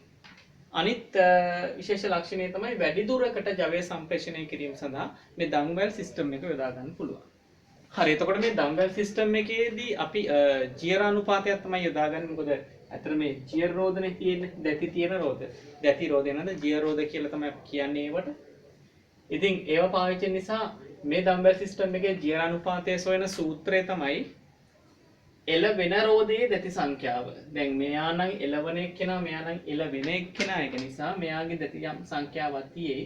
ඒ සංඛ්‍යාව තමයි මෙතනට දාන්න ඕනේ. එළවන රෝධයේ දැති සංඛ්‍යාව කිව්වම මේ දැති රෝධයේ තිබෙන දැති සංඛ්‍යාව තමයි දාන්න ඕනේ. හරිද? ඉතින් මේ දැති සංඛ්‍යාව මත ස්පීඩ් එක අපිට වෙනස් කරගන්න පුළුවන්. දැති රෝධය හොඳට මතක තියාගන්න. මේ සිස්ටම් වල දැති රෝධයේ දැති සංඛ්‍යාව අනුව ස්පීඩ් අඩු වැඩි කරගන්න පුළුවන්. හරිද? ඔයගොල්ලෝ ඉතින් බයික් එකේ යනකොට පුට් සයිකල් එහෙම යනකොට සමහරක් වෙලාවට අපි ජියර් කරනවා කියලා යන්නේ. එතකොට කරන්නේ මේ තියෙන ජියර් රෝධවලට මාරු කරන එක කරන ලොකු එකකින් පොඩි එකට පොඩි එකකින් ලොකු එකට කඩ කඩ අපි ස්පීඩ් වෙනස් කරගන්න ඔයගොල්ලෝ කරලා ඇති. හරි. ඉතින් එතනදී පාවිච්චි උනේ මේ සිස්ටම් එක. හරි. ඊට පස්සේ තියෙන ජියර් රෝධ එළවුම් සම්බන්ධයෙන් කතා කරන්න මම chart එකක් දීලා තියෙන ටියුට් එකේ ජියර් රෝධ එළවුම් වර්ග කීපයක්. ඒ අතරින් මුලින්ම අපිට හම්බෙන එක්කිනා තමයි කෙලින් දැති සහිත ජියර් රෝධ කියන එක. ඒකේ රූපෙකුත් මම ඔයගලන්ට දීලා තියෙනවා හොඳ පැහැදිලි එකක්. ඉතින් මම ඒක චුට්ටක් මෙන්න මේ විදිහට ඇඳා. ඒකේ දැති තියෙන්නේ හරි කෙලින්. හරිද? ඒ ජියර් රෝධේ සයිස් එකත් එක්ක දැති එක එක ප්‍රමාණයෙන් තියෙන්නේ. ඔය දැනගන්න ඕන කාරණේ තමයි සෑම ජියර් රෝධයකම කෙලින් දැති සහිත ජියර් සෑම රෝධයකම මේ දැති හරි කෙලින් තියෙන්නේ. හරි කෙලින් තියෙන්නේ. රූපේ හොඳට පැහැදිලි වෙයි. එතකොට මෙයාට සෙට් කරන්න පුළුවන් එයා වගේම තව ජියර් රෝධයක් පමණයි. වෙන එක්කෙනෙක්ව සෙට් කරන්න බෑනේ මේ අස්සට. දැන් මෙයාගේ දැති අස්සට මෙයාගේ දැති සෙට් වෙන්න ඕනේ. එතකොට තමයි ජවයක් සම්ප්‍රේෂණය කරගන්න පුළුවන්. ඉතින් එහෙම වෙන්න නම් ඒ වගේම එක්කෙනෙක් ඕනේ. එහෙනම් අනිවාර්යයෙන්ම මෙයාගෙත් කෙලින් දැති මෙයාගෙත් කෙලින් දැති තියෙන්න ඕනේ. එතකොට මේ සිස්ටම් එකේ තියෙන අවාසිය තමයි එක දැති රෝධයක දැති දෙකක් අතරට තමයි අනිත් එක්කෙනාගේ එකක් සෙට් වෙන්නේ. එතකොට ලොකු ජවයක් සම්ප්‍රේෂණය කර ගැනීමේ හැකියාවක් නැහැ. ඒක තමයි මේ සිස්ටම් එකේ තියෙන අවාසිය. ඉතින් මේවට උදාහරණ ටිකකුත් මම දීලා තියෙනවා. මුල් යුගයේ පරණ කාලයේ වාහනවල ගියර් බොක්ස් සඳහා මේ જાතියේ දැති රෝධ පාවිච්චි කරා. ඉතින් ඒකේ තියෙන අවාසිකම හෙවත් ලොකු ජවයක් සම්ප්‍රේෂණය කරගන්න බැරි කම නිසා මේක අයින් වෙලා ගිහිල්ලා තියෙනවා. හැබැයි පොඩි වාහනවල අඩු ජවයක් වැය වෙන වාහන සඳහා නම් පාවිච්චි කරනවා. හරිද? හරලම ඊට පස්සේ හම්බෙන දැති රෝධ වර්ගය තමයි ඇල හැඩ දැති සහිත ජියර් රෝධ. ඒක කොටස් දෙකකට කැඩෙනවා. ඇල හැඩ දැති සහිත ජීව රෝධ ද්විත්ත ඇල හැඩ සහිත ජීව රෝධ කියලා කෑලි දෙකකට කැඩෙනවා. මේ රූප දෙකම ඔයගොල්ලන්ට දීලා තියෙනවා ටියුට් එකේ.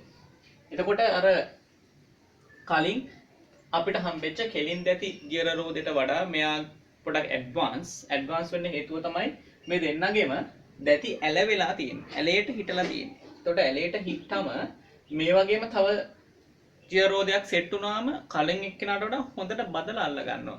ඇල හැඩේ හින්දා හිර වෙන්න ගන්නවා. ඒක හින්දා කලින් එක්කෙනාට වඩා ලොකු ජවයක් සම්ප්‍රේෂණය කර ගැනීම හැකියාවක් තියෙනවා. ඉතින් මේ වගේව තමයි ගොඩක් වෙලාවට නූතන ජියර් බොක්ස් සඳහා පාවිච්චි කරන්නේ. ඒ වගේම විදුලි විදුම් යන්ත්‍ර සඳහා මේ වගේ අපි ජියර් රෝධ පාවිච්චි කරනවා. හරිද? ඊට පස්සේ ද්විත්ත ඇල හැඩ ගති සහිත ජියර් රෝධ මෙයාටත් වඩා හොඳයි කෙනෙක්. ඒ කියන්නේ මෙයාටත් වඩා ලොකු ජවයක් ලොකු බලයක් සම්ප්‍රේෂණය කරගන්න පුළුවන්, ලොකු බරක් අදින්න පුළුවන් හේතුව තමයි මේ වගේම ලයින් දෙකක් තියෙනවා. එතකොට දැති සෙට් වෙන වර්ගඵලය වැඩි. එතකොට ලොකු බරක් අදින්න පුළුවන් මෙයාටත් වඩා. ඒක නිසා මෙයාව ගොඩක් වෙලාවට නාවික ශාස්ත්‍රයේ සඳහා තමයි පාවිච්චි කරන්නේ. නැව්වල තියෙන ජියර් බොක්ස් සඳහා තමයි පාවිච්චි කරන්නේ. හරියම ඊට පස්සේ අපිට හම්බෙන ජියර් එළවුම් ක්‍රමය තමයි පට්ටම් ජියර් කියන එක. මේක අපි සාමාන්‍යයෙන් පාවිච්චි කරන්නේ යම් කැරකුම්බලයක් අංශක 90කට වගේ හරව ගන්න ඕන තැනක. පැහැදිලිද මං කියන්නේ? මොකක් හරි දැන් කැරකෙනවා කියලා හිතන්න මෙහෙම. මේ කැරකුම අපිට මේ අතට යවා ගන්න ඕනේ. එතකොට මෙහෙම කැරකෙන එක්කෙනා මේ අතට යවා ගන්න උනාම අපි මෙන්න මේ පට්ටම් ජියර් භාවිතා කරනවා. දැන් ඔයාලට මේකෙන් පැහැදිලි හොඳටම මෙයා මෙහෙම කැරකෙනකොට මෙහෙම කැරකෙන එක්කෙනා මේ අතට කැරකෙන එක්කෙනා මේ අතට කරක් ගන්න පුළුවන්. දැක්කද? මේකිනුත් එහෙමයි. එතකොට මේ පට්ටම් ජියර් ඒගොල්ලන්ගේ දැති පිහිටලා තියෙන ආකාරයත් එක්ක කැලි දෙකකට කැඩෙනවා. එකක් තමයි කෙලින් දැති සහිත පට්ටම් ජියර්, අනික වක්කූ දැති සහිත පට්ටම් ජියර්. එහෙනම් ඔයාගේ මොලේට තේරෙන්න ඕනේ කෙලින් දැති තියෙන එක්කෙනාට වඩා වක්කූ එක්කෙනාගෙන් වැඩි ජවයක් සම්ප්‍රේෂණය කරගන්න පුළුවන්. එහෙනම් හොඳට හිර වෙනවා දැති. එතකොට දැන් මේකේ නම් දැති තියෙන්නේ කෙලින්. හරි. එතකොට මේවට උදාහරණ ටිකක් කිව්වොත් එහෙම අත්විදුම් යන්ත්‍ර සඳහා අපි පාවිච්චි කරන මම රූපිකත් ඔයගලන්ට ටියුට් එකේ දීලා තියෙනවා. හරි ඒ වගේ මේවා ඔයගොල්ලෝ දැකලා සමහරක් පිට ඔය මේ රබර් එහෙම අඹරන මැෂින් වල තියෙනවා. ඊට පස්සේ ජලාශවල සොරව් අරින්න වහන්න මේ වගේව පාවිච්චි කරනවා. හරි අතින් ක්‍රියා කරන බර උස්සන සමහරක් යන්ත්‍රවල පාවිච්චි කරනවා. පැහැදිලිද? ඊට පස්සේ මේක නම් අපිට ගොඩක් වෙලාවට බලා ගන්න පුළුවන් මේ වක්කූ දැති සහිත පට්ටම් ජියර් බලා ගන්න පුළුවන් ආන්තරාල කට්ටලේ. අන්තරාල කට්ටලේ තියෙනවා වාහනයක රජ රෝධයයි දව රෝධයයි කියලා දෙන්නේ. ඒතොර එන්ජින් එකෙන් එන කැරකුම් බලය මේ දව රෝධය හරහා රජ රෝධයට ලබා දෙනවා. එතකොට මෙයාගෙත් වක්කූ දැති තියෙනවා, මෙයාගෙත් වක්කූ දැති තියෙනවා. එතකොට සාමාන්‍යයෙන් මේවා බර වාහන වලට එහෙම නියමයි. එතකොට හොඳ බරක් අදින්න පුළුවන් වෙනවා. ඉතින් මෙතනදී මෙයාගේ රවුම සයිස් එක පොඩි, මෙයාගේ රවුම සයිස් එක ලොකු. ඒ කියන්නේ මෙයා කැරකෙනට වඩා සෑහෙන අඩු වේගකින් තමයි මෙයා කැරකෙන්නේ. අඩු වේගකින් කැරකෙනවා කියන්නේ ව්‍යාවර්තය වැඩි කියනවා. එක. ඉතින් ගැඩවිලි දණ්ඩ හා ගැඩවිලි රෝධය කියන ජියර් රෝධ වර්ග මේක නම් බහුල වශයෙන් පාවිච්චි වෙන්නේ නැති එකක්. හැබැයි විශේෂ අවශ්‍යතා සඳහා පාවිච්චි වෙනවා. විශේෂයෙන්ම ලොකු බරක් අදින අවස්ථා සඳහා තමයි මෙයා පාවිච්චි වෙන්නේ. ලොකු බරක් අදිනවා කියන්නේ මෙයාගේ ඇත්තටම ටෝක් එක වැඩි කියන එක, ස්පීඩ් ටිකක් අඩුයි කියන එක. ඉතින් ලොකු බර වාහන සඳහා පාවිච්චි කරනවා. හරි. මෙන්න මේ ඔයාලට රූපේ දීලා තියෙන ටියුට් එකේ ඒ රූපේ නම් කරගන්න මේ උඩමේ තියෙන ගැඩවිලි දණ්ඩ, මේ තියෙන ගැඩවිලි රෝධය. හරිද? එතකොට මේ සිස්ටම් එකනොත් පුළුවන් අර පට්ටම් ජියර් වගේම අංශක 90කට හරව ගන්න. අපේ කැරකුම් බලය අංශක 90කට එහින් පිටින් හරව ගැනීමේ හැකියාව තිබෙනවා. පැහැදිලිද? හරියම අපි මේ ගැඩවිලි දණ්ඩ හා ගැඩවිලි රෝධයේ විශේෂ ලක්ෂණ ටික පල්ලෙහා ලියමු හිස්තැනේ. ලියන්න මෙහෙම පළවෙනි එක මෙම ජියර් රෝධ දෙක එකිනෙක සම්බන්ධ වන විට අනෙක් ජියර් රෝධ වලට සාපේක්ෂව වැඩි දැති සංඛ්‍යාවක් සම්බන්ධ වී ක්‍රියා කරයි. හරිද? ඔය රූපෙත් ඔයගොල්ලෝ බැලුවොත් පෙනේ වැඩි දැති සංඛ්‍යාවක් සෙට් වෙලා තමයි වැඩ කරන්නේ. එතකොට හොඳට බදලා අල්ල ගන්න. හරිද? ඊළඟ කාරණේ ලියමු මෙන්න මෙහෙම. විශාල ජවයක් සම්ප්‍රේෂණය කළ හැක. ඊළඟ එක වැඩි ජියර අනුපාතයක් ලබා ගන්න හැක. ඊළඟ සෑම විටම එළවන රෝධය සඳහා ගැඩවිලි දණ්ඩ යොදා ගනි. එහෙනම් එළවන එක්කෙනා විදියට හැමතිස්සෙම අපි ගන්න ගැඩවිලි දණ්ඩ. එළවන එක්කෙනා, එළවෙන එක්කෙනා ගැඩවිලි රෝදය. හරිද? ඊළඟට ක්‍රියා කරන විට ශබ්දය නොනැගී.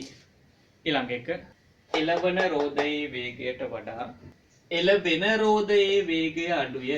ඉතින් මේ සිස්ටම් එක අපි ගොඩක් වෙලාවට බර වාහනවල නිමියලොම් කට්ට සඳහා පාවිච්චි කරනවා. ඒ වගේම දොඹකර සඳහා පාවිච්චි කරනවා. පැහැදිලිද? ඒ උදාහරණ හැමදේම මම දීලා තියෙනවා. හොඳට පාඩම් කරගන්න වැදගත්ම දේවල් ටිකක් මේ රූප දීලා මේ මොනවාද මේකින් කරන්නේ මොකද්ද කියලා අහන්න පුළුවන්. හරිද? ඉතින් පාඩම් කරන්න ලේසි වෙන්න උපරිම ෂෝට් කරලා දීලා තියෙන නෝට් එක.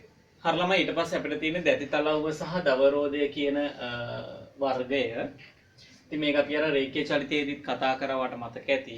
දැන් මෙන්න මේ යට එක්කිනා දැති තලව්ව මේ උඩ ඉන්නේ දවරෝධය. එතකොට මෙයා භ්‍රමණය වෙනකොට මෙයා මෙහෙට කරගන්න පුළුවන්. මෙයා භ්‍රමණය වෙන පැත්තත් එක්ක මෙයා මෙහෙට කරගන්න පුළුවන්. එහෙම නැත්නම් මෙයා මෙහෙට වෙනකොට අපිට මෙයා භ්‍රමණය වෙන පැත්ත වෙනස් කරගන්න පුළුවන්. කැමති විදිය.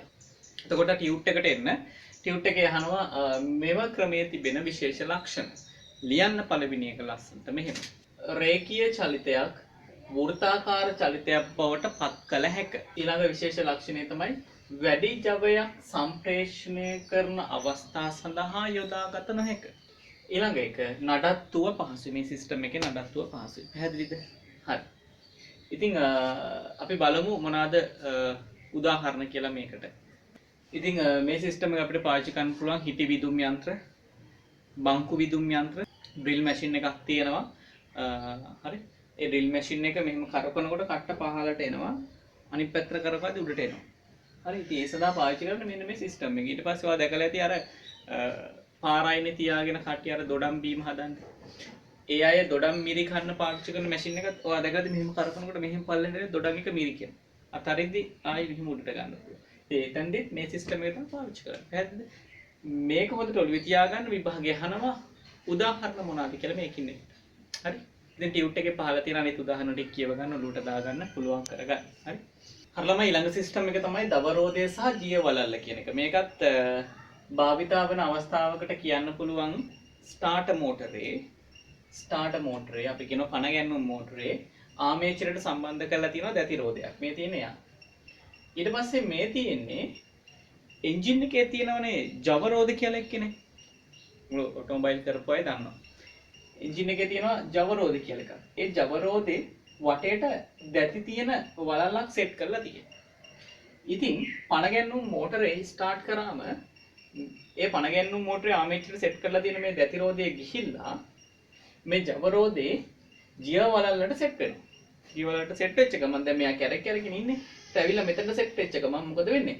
ජවරෝධේ කැරකෙන්න පටන් ගන්නවා. ඉතින් ඒ සිස්ටම් එකෙන් තමයි ඊට පස්සේ එන්ජින් එක දුවන්නේ. හරිද? ඉතින් එතනදී පාවිච්චි කරන සිස්ටම් එක තමයි දවරෝධය සහ ජීය වලල්ල කියන එක. හරි? ඉතින් ඒකත් ඔලුවට දාගන්න වැඩි. ඊට පස්සේ ඉතින් අපි පණ ගැන්වුම් මෝටරේ ඔෆ් වෙච්ච ගමන් මෙයා පස්සට යනවා. මෙයා පස්සට ගියාම ආයි සම්බන්ධ නැහැ. හැබැයි ඉතින් ජවරෝධ දැන් කැරකෙන්න පටන් ගන්න නිසා එයා දිගටම ඉතින් කැරක තියෙනවා. හරිද? දැන් තමයි මේ පාඩමේ තියෙන වැදගත්ම කොටසට ඔයා ඇවිල්ලා ඉන්නේ. හරිද? මේක පට්ට වැදගත්. පට්ට වැදගත් කියන්නේ හේතුව තමයි මේකෙන් තමයි ගොඩක් වෙලාවට ගණන් අහන්නේ. ගණන් අහන්න පුළුවන්ම කොටස තමයි මේක. ඉතින් මේ සූත්‍රය හොඳට කටපාඩම් කරගන්න ඕනේ. අපි චුට්ටක් එකපාරක් කියලෙමු. GR බෙදීම එක සමානයි, N out බෙදීම N in සමානයි, D out බෙදීම D in සමානයි, tau out බෙදීම tau in සමානයි, omega in බෙදීම omega out. එතකොට මේ සෙට් එක ඔයාලට පේනවද? මේගොල්ලෝ ඔක්කොම out බෙදීම in විතරක් in බෙදීම out. මේ GR කියන්නේ GR ratio කියන එක, G අනුපාතය.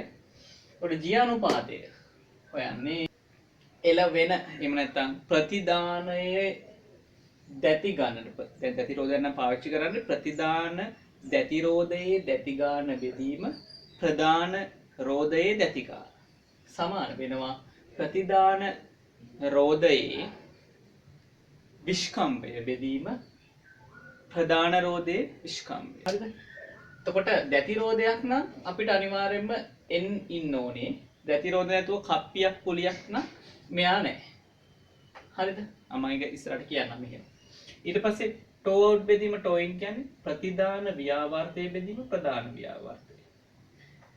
omega in බෙදීම omega out කියන්නේ ප්‍රධානයේ කෝණික ප්‍රවේගය බෙදීම ප්‍රතිදානයේ කෝණික ප්‍රවේගය. දැතිරෝධ නැතුව අනිත් ඒවා ගත්තොත් කප්පි පුලි එක ගත්තොත් ඒ කියන්නේ බෙල්ට් වලින් දුවන එකක් කියලා හිතුවොත් අනිවාර්යෙන්ම මෙයා නැතුව අපිට ගන්න පුළුවන් ඕනම උත්තරයක්. හරිද? මොකද විස්කම්භය, ව්‍යාවර්තය, වේගය තියෙන්නේ. එතකොට දැති සංඛ්‍යාවක් ආවොත් එහෙම දැතිරෝධ සම්බන්ධ වුණොත් එහෙම එන්න අපිට සම්බන්ධ කරගන්න පුළුවන්. කෙසේ හෝ වේවා අපි ගණන් ටිකක් හදමු. එතකොට ඔළුවට එයයි මේ සූත්‍රේ හරියට. ගණන් හදුවම තමයි මේක ඔළුවට යන්නේ වැඩි. අපි එසේනම් අපේ තියරි කොටස් ටික අවසానයි. ඉතුරු දේවල් ඔළුවට යන්න නම් හොඳ ගණන් ටිකක් තියෙනවා. ඒ ටික අපි කරමු. එතකොට වට මේක පුළුවන් වෙයි. පැහැදිලිද? නියමයි. හරියම ඊට පස්සේ අපි ගැටලු වලට එමු. හරි ප්‍රශ්න අංක 1ට එන්න. පහත ප්‍රකාශ සලකන්න. Capital A. රූටන දඟර යාන්ත්‍රණය අණුවැටුම් චලිතය භ්‍රමණ චලිතයකට පරිවර්තනය කිරීමට යොදා ගනී. ඒක හරිද? ඒක හරි. ඒව විස්තර කරා ටියුට් එකේ මුල. B. ගැඩවිලාව හා දවරෝධය කුඩා ප්‍රමාණයන්ගෙන් භ්‍රමණය වෙනස් කිරීමට අවශ්‍ය විටදී යොදා ගනී. ඔව් ගැඩවිලාව සහ දවරෝධය ඔලුවට ගන්න ඒ රූපය ඒ වගේ ටෙක්නික් එකක් අපි පාවිච්චි කරන්නේ ව්‍යාවර්තයේ වැඩි අවස්ථාවන් සඳහා. ලොකු බරවල් අදින්න සඳහා. එහෙනම් ව්‍යාවර්තයේ වැඩි තැන අනිවාර්යයෙන්ම වේගය අඩුයි. හරි. C. පට්ටම් ජීරය ඔලුවට ගන්න පට්ටම් ජීරය රූපේ ලම්බක වූ දිශාවකට භ්‍රමණය සම්ප්‍රේෂණය කිරීම සඳහා පමණක් යොදා ගැනීම. පට්ටම් ජීරය මතක ඇති. මේ ජීරය ළම අපි අංශක 90කින් හැරෙනවා කියලා තමයි අපි කිව්වේ. හැබැයි අංශක 90 විතරක් නෙමෙයි තව කෝණ වලට හරවා ගැනීමේ හැකියාව තියෙනවා මේ ආකාරයේ ජීර වලින්. දැන් මේකෙන් නම් 90යි. ඔය විදිහට එක එක ඇන්ගල් වෙනස් කර කර මේකේ අපිට හදා ගන්න පුළුවන්. හරි. එසේනම් ප්‍රශ්න අංක 1ට පිළිතුර වන්නේ අංක 4 ABs තමයි හරි. ප්‍රශ්න අංක 2 නියත වේග අනුපාතයකින් යුතුව එකිනෙකට ඉතා දුරස්ව පිහිටි සමාන්තර අක්ෂ දෙකක් අතර ජවය සම්ප්‍රේෂණය කිරීම සඳහා වඩාත් යෝග්‍ය වන්නේ. නියත වේග අනුපාත පවත්වාගෙන ඉතා දුරක නම් අපිට ජවය සම්ප්‍රේෂණය කරන්න වඩා සුදුසු වන්නේ අංක 5 ඩම්බෙල් හා දැතිරෝධය ලෝ. ඊට පස්සේ තුන්වෙනි එකේ විස්තර කීපයක් දීලා තියෙන ප්‍රශ්න හොඳට කියවන්න. ඒ විස්තර වලට අදාළ රූපයක් දැන් මම අඳින්නයි යන්නේ. හරිලම. ඒ ප්‍රශ්න දීලා තියෙන විස්තරات එක්ක රූපයක් මම ඇදලා තියෙනවා. ඒකේ එළවන කප්පියේ සයිස් එක විස්කම්භය 210 mm. එළවෙන එක්කෙනාගේ විස්කම්භය 30යි. එහෙනම් මට තේරෙනවා අනිවාර්යයෙන්ම මෙයාගේ ස්පීඩ් එකට වඩා මෙයාගේ ස්පීඩ් එක වැඩි විස්කම්භය අඩු නිසා. ඒකට මෙයාගේ RPM එක 210 නම් අනිවාර්යයෙන් මෙයාගේ RPM එක ඊට වැඩි වෙන්න ඕනේ. හරි සූත්‍රය වට මතක ඇති ටියුට් එක අපි අන්තිමටම සූත්‍රයක් දුන්න එකට එන්න පුළුවන්. එතකොට අපිට කියන්නේ මෙහෙමයි. එළවන කප්පියේ විස්කම්භය බෙදීම එළවෙන කප්පියේ විස්කම්භය සමානයි. මේකම මාරුනාට කමන්නේ. මේක මාරුනොත් මෙතනත් මාරු වෙන්න ඕනේ. හරි. සමානයි. එළවෙන කප්පියේ RPM එක බෙදීම එළවන කප්පියේ RPM එක. එතකොට අදාළ දත්ත ටික දාගෙන සුළු කරාම එළවෙන කප්පියේ RPM එක එනවා 1470යි කියලා. හරිද? එසේනම් උත්තරේ අංක 4. ඊට පස්සේ හතරවෙනි ප්‍රශ්නේ චලිත අවස්ථාවන් 3ක් පහත දැක්වේ. කැපිටල් A අසමාන විස්කම්භයෙන් යුත් කප්පි දෙකක් එකම දිශාවකට කැරකෙනවා. එහෙනම් ඒක අනිවාර්යයෙන්ම භ්‍රමණ චලිතයක්. B ගසකින් ගෙඩියක් වැටීම රේඛීය චලිතයක්. C ඔරලෝසුවක බට්ටා වැනීම දෝලන චලිතයක්. එහෙනම් උත්තරේ අංක 4. හරි. පස්වෙනි එකට මම ඔයාලට රූපයක් දීලා නැහැ. මම මේ දෙන රූපේ ටියුට් එකේ එතන ඉඳ තියෙන චුටි ඉඩක් ඒකේ දාගන්න. හරි මේ රූපය ඔයගොල්ලෝ ඒ ප්‍රශ්න ගාව දාගන්න. කැපිටල් A P දැතිරෝධය වට එකක් භ්‍රමණය වන විට R දැතිරෝධය වට 4ක් භ්‍රමණය වේ. හරි කොහොම හරි වල දැන් තේරෙන්න ඕන දේ තමයි මෙයාගේ විස්කම්භය ලොකුයි මෙයාගේ විස්කම්භය පොඩි. කියන්නේ මෙයා කැරකෙන ස්පීඩ් එකට වඩා වැඩි ස්පීඩ් එකකින් මෙයා කැරකෙනවා. හරිද? දැන් කොහොමද ස්පීඩ් අතර ඒ දේ අපි හොයන්නේ? දැන් P ගේ දැති ගාන බෙදීම Q ගේ R ගේ දැති ගාන සමානයි R ගේ ස්පීඩ් එක P ගේ ස්පීඩ් එක. හරි. දැන් අපි මෙතන දැම්මොත් 44 බෙදීම 11 සමානයි මේක එහෙමම ලියත හැකි. එතන කැපුණම 4යි. එහෙනම් R ගේ ස්පීඩ් එක කියන්නේ R ගේ ස්පීඩ් එක කියන්නේ මෙයාගේ ස්පීඩ් එක වගේ 4 ගුණයක්. ඉතින් කැපිටල් A නිවැරදි. B P හා R ගතිරෝධ එකම දිශාවකට ත්වරණය වේ. P සහ R මේ බලන්න. මෙයා මෙහෙම කැරකෙනකොට මෙයාගේ දැති දැන් සෙට් වෙලා මෙයා මොකද වෙන්නේ? මෙයා මේ පැත්තට කැරකෙනකොට මෙයා මේ පැත්තට කැරකෙනවා. ඒක ප්‍රතිඵලයක් විදිහට මෙයා මේ පැත්තට කැරකෙනවා. එහෙනම් P සහ R එකම පැත්තට කැරකෙනවා. B නිවැරදි. C P හා R චලිත වේග කෙරෙහි Q හි බලපෑමක් ඇති වෙනවා. අනිවාර්යයෙන්ම මතක තියාගන්න ඕනේ වැදගත්ම පොයින්ට් එක තමයි මේ ප්‍රශ්නේ. P ගේ R ගේ වේග වලට කිසිදු සම්බන්ධයක් නැහැ මේ මැද්දේ ඉන්න අය. මැද්දේ ඉන්න අයට කරන්න පුළුවන් දිශාව මාරු කිරීම පමණයි. එයා මේ මැද්දේ ඉන්න අය මගින් මේ දෙන්නාගේ ව්‍යාවර්ත වෙනස් කරන්නවත් ස්පීඩ් වෙනස් කරන්නවත් බෑ. මැද්දයට පුළුවන් දිශාව මාරු කිරීම පමණයි. හොඳට මතක තියාගන්න. එතකොට C නිවැරදි, D වැරදි. එතකොට උත්තරේ අංක 4 A B C තමයි හරිම උත්තර. ඊට පස්සේ 6 වෙනි ප්‍රශ්නේ අපි බලමු. ඔය උඹලන්ට දීලා තියෙනවා දැති තලව්ව සහ දවරෝධය රූපයක්. ඉතින් ඒ රූපේ ගැන මම කතා කරා කලින්. ඉතින් ප්‍රශ්නේ අහන්නේ ඔය දීලා තියෙන රූපේ මූලික චලිත පරිවර්තන ආකාරය කුමක්ද කියලා. හැබැයි වැදගත්ම කාරණයක් කියනවා ප්‍රශ්නේ කියුවේ නැත්තම් වරද්ද ගන්නවා. ප්‍රශ්න තියෙනවා දැති තලව්ව මගින් දවරෝධය චලනය කරනවා කියලා. දැති තලව්ව මගින් දවරෝධය. මෙයා තමයි මෙයාව කරකවන්නේ. එහෙනම් රේඛීය චලිතයක් තමයි භ්‍රමණ චලිතයක් බවට පත් වෙන්නේ. හරිද? එහෙනම් උත්තරය අංක 1. 7 වෙනි එකට අපි එමු. 7 වෙනි ප්‍රශ්නේ හොඳ ප්‍රශ්නයක්. ඔය රූපේ දීලා තියෙනවා ඔයගොල්ලන්ට. ඒ රූපේ ඔය RPM 8500යි කියන්නේ එතනින් තමයි එන්ජින් එකෙන් කැරකුම් බලය හම්බෙන්නේ. එතනින් තමයි එන්ජින් එකෙන් කැරකුම් බලය ගියර් බොක්ස් එකට හම්බෙන්නේ. ඒතකොට ගියර් බොක්ස් එකේ දැතිරෝධ පවතිනවා. ඒ දැතිරෝධ මගින් කරන්නේ අවශ්‍ය කරන ව්‍යාවර්තයන්ට අවශ්‍ය කරන ස්පීඩ් වලට අඩු වැඩි කරගන්න එක. හරි. මේ ප්‍රධාන ඊශාව තමයි ඊට පස්සේ රෝධ කරා යන්නේ. එතකොට මේ දැතිරෝධේ දැති 50යි, මේකේ දැති 100යි, මේකේ දැති 25යි, මේකේ 150යි. හරිද? දැන් මේ එන්ජින් එකෙන් හම්බෙන කැරකුම් බලය 8500යි නම් ගියර් බොක්ස් එකෙන් අවුට්පුට් වෙන RPM එක කොච්චරද කියලා යහන්නේ. හරි? ඒක අපි හොයමු. හරි. දැන් මේක කොහොමද කරන්න කියලා බලමු වැඩි.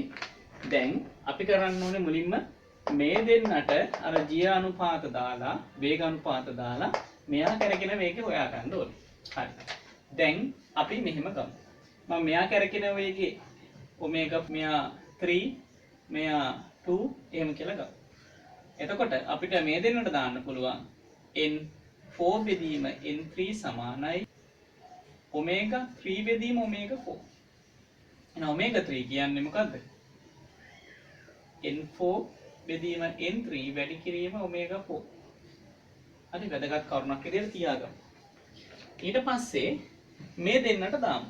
මේ දෙන්නට දැම්මාම ඔයාට තේරෙන්න ඕනේ දේ තමයි මේ දෙන්න එකට සම්බන්ධ වෙලා ඉන්නේ. එක ෂාෆ්ට් එකකින් මේ දෙන්න සම්බන්ධයි. එහෙනම් මෙයා කැරගෙන ස්පීඩ් එකකින්ම තමයි එයා කැරකෙන්නේ 3 සමානයි 2ට. ඊට පස්සේ අපි මේ දෙතිරෝධ දෙකටත් දාමු. එතකොට අපි ලියන්නේ n2 බෙදීම n1 සමානයි. හරි මේ දෙන්න මාරුනාට කමන්නේ. මේ දෙන්න මාරුනොත් මේ දෙන්නත් මාරු වෙන්න ඕනේ. එහෙනම් n2 බෙදීම n1 සමානයි. මොකද වෙන්නේ? ඔමේගා 1 බෙදීම ඔමේගා 2. දැන් ඔමේගා 2 ඔමේගා 3ට සමාන නම් මෙතන අපිට 3 කියලා දාගන්න පුළුවන්. දැන් අපි හොයන්නේ 1 නේ. එහෙනම් ඔමේගා 1 සමානයි n2 වැඩි කිරීම ඔමේගා 3 බෙදීම n1. එහෙනම් n2 බෙදීම n1 වැඩි කිරීම 3 වෙනුවට දානවා මොකද්ද? n4 බෙදීම n3 වැඩි ඔමේගා 4. එහෙනම් n2 වෙනුවට අපි ගන්න 25යි. n1 වෙනුවට අපි ගන්නවා 150ක්. n4 වෙනුවට අපි ගන්නවා 50ක්. හරි. n3 වෙනුවට අපි ගන්නවා 100ක්. වැඩි කිරීම ඔමේගා 4 කියන්නේ 8500යි.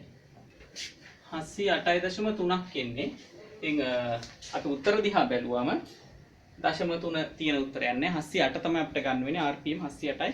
උත්තරේ 3. හරලම ඊට පස්සේ අපි 8 වෙනි ප්‍රශ්නේ බලමු. 8 වෙනි ප්‍රශ්නේ දක්ෂිනාවර්ත භ්‍රමණය වන ඊශාවක චලිතය අනුවැටුම් චලිතයක් බවට හරවා ගැනීමට සුදුසු ක්‍රමයක් මොකක්ද කියලා. හරි. කැමි යාන්ත්‍රණය. කැමි යාන්ත්‍රණයෙන් පුළුවන් භ්‍රමණය වෙන කෙනෙක් අනුවැටුම් බවට පත් කරගන්න. කැමි දණ්ඩයෙන් වෙන්නේ ඒකනේ. හරි. කැමි දණ්ඩෙන් වෙන්නේ ඒකනේ ළමයි. එහෙම කැමි දණ්ඩ තියෙනකොට කැමි දණ්ඩ ගිහිල්ලා වදිනවා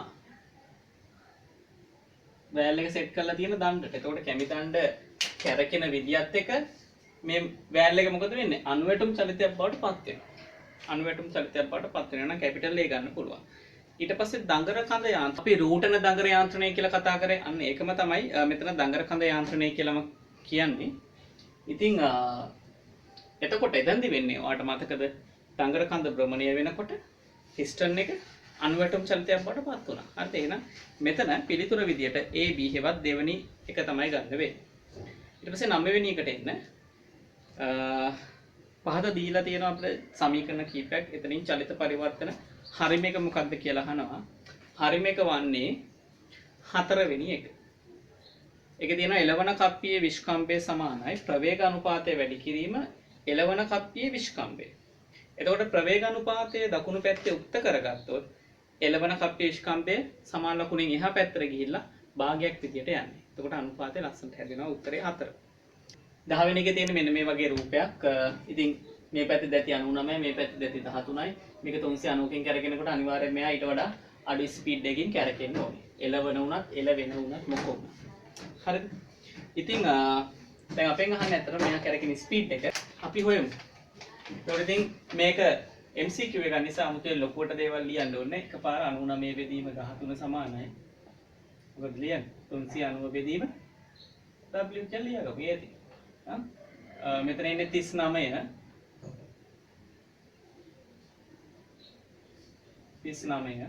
130යි RPM තමයි උත්තරේ වන්නේ. ඊපස්සේ 11 වෙනි ප්‍රශ්නේ තියෙන්නේ ඒක කියන්නේ මෝටරයක් මගින් ඇඹරුම් යන්ත්‍රයක් ක්‍රියා කරනවා කියලා. දැන් මෝටරේ විස්තර දීලා තියෙනවා. මෝටරේ කැරකෙන වේගය 1860යි RPM. ඒ මෝටරේට සෙට් කරලා තියෙන පුලිය 140ක සයිස් එකක්. ඊට පස්සේ බෙල්ට් එකක් යවලා ඇඹරුම් යන්ත්‍රේ කරකවනවා. ඇඹරුම් යන්ත්‍රේ කැරකෙන වේගය අපෙන් අහන්නේ. ඒ ඇඹරුම් යන්ත්‍රේ සෙට් කරලා තියෙන පුලියේ විස්කම්භය 35. එතකොට මෙයා එළවන, මෙයා ඒක නිසා එළවෙන එක. හරි අපි හොයමු. ඔබ කේස් යන්නේ නැහැ. එතකොට මොකද කරන්නේ? මේකේ විස්කම්භය බෙදීම මේකේ විස්කම්භය සමානයි. මේකේ කැරකෙන ස්පීඩ් එක බෙදීම මේකේ කැරකෙන ස්පීඩ් එක. එන උත්තරේ 7440යි RPM. හරි ඔය විදිහටයි ගන්න. 12 වෙනි ප්‍රශ්නේ රූපයේ දැක්වෙන ඝර්ෂණ රහිත ඩම්බෙල් එළවුමෙහි ඒ එළවුම් රෝදයේ විස්කම්භය මිලිමීටර 100ක් වන අතර B එළවන රෝදයේ විස්කම්භය මිලිමීටර 400ක් වේ. C යනු ආධුතික රෝදයක්. ඒ රෝදයේ යොදා ඇති ව්‍යාවර්තය නිව්ටන් මීටර 200ක් නම් B රෝදයට එදෙන ව්‍යාවර්තය කොච්චරද? හරි. අපි බලමු කොහොමද හදන්නේ කියලා. හරි මෙන්න තියෙනවා රූපේ. එතකොට ඒගේ විස්කම්භය 100යි, මෙයාගේ විස්කම්භය 400යි, මෙයාගේ ව්‍යාවර්තය 200යි, මෙයාගේ ව්‍යාවර්තය දන්නේ නැහැ. මේ සිස්ටම් එකේ ව්‍යාවර්තය හෙවත් ටෝක් එක වැඩි කරන්න මෙන්න මෙයා උපකාරී වෙනවා. මේ කුලිය මගින් යම් ටෙන්ෂන් එකක් මේ පටිය මත ඇති කරලා තියෙනවා. ඒක නිසා මෙයාට යම් ආතතියක් දැනෙනවා. යම් ව්‍යාවර්තයක්, යම් බලයක් අදින්න ඕනේ කියලා තේරෙනවා. ඒක 200යි. නම් මෙයාට දැනෙන ව්‍යාවර්තය 200යි නම් මෙයාගේ ව්‍යාවර්තය කොච්චරද? මේකට තමයි මේ සූත්‍රය තියෙන්නේ. මොකද්ද? ඉතින් මෙන්න මෙහෙම ලියන්න. ඒගේ විස්කම්භය බෙදීම B ගේ විස්කම්භය සමානයි. ඒගේ ව්‍යාවර්තය බෙදීම B ගේ ව්‍යාවර්තය. ඒක සුළු කරාම අපිට එන උත්තරේ 800යි නිව්ටන් මීටර් තමයි අපේ 12 වෙනි ප්‍රශ්නෙට උත්තරේ වන්නේ. හරි 13 වෙනි එක බලමු. පහසඳා යන්ත්‍ර ටික සලකන්න කියලා තියෙනවා. මොනවද තියෙන්නේ? පිස්ටන් එන්ජින් එක, විදුලි විදුම් යන්ත්‍රය, නිබෙදුම් යන්ත්‍රය කියන්නේ ග්‍රයින්ඩර් එක, යාන්ත්‍රික හැඩතලන යන්ත්‍රය කියන්නේ ෆොජින් මැෂින් එක, හැඩගාන යන්ත්‍රය කියන්නේ ෂේපින් මැෂින් එක. විදුලි විදුම් යන්ත්‍රය කියන්නේ ඉලෙක්ට්‍රිකල් ඩ්‍රිල් මැෂින් එක, නිබෙදුම් යන්ත්‍රය ග්‍රයින්ඩින් මැෂින් එකත් ඔයගොල්ලෝ දැකලා තියෙනවා. ඔයගොල්ලන් සමහරක් අය ෆොජින් මැෂින් එක මේ හැඩ තලන යන්ත්‍රයයි හැඩ ගාන යන්ත්‍රයයි දෙක දැකලා නැතුව ඇති මම වීඩියෝ එකේ මේ ප්‍රශ්නෙන් පස්සේ ඔයගලන්ට ඒක බලා ගන්න පුළුවන් මැෂින් වැඩ කරන හැටි. හරිද?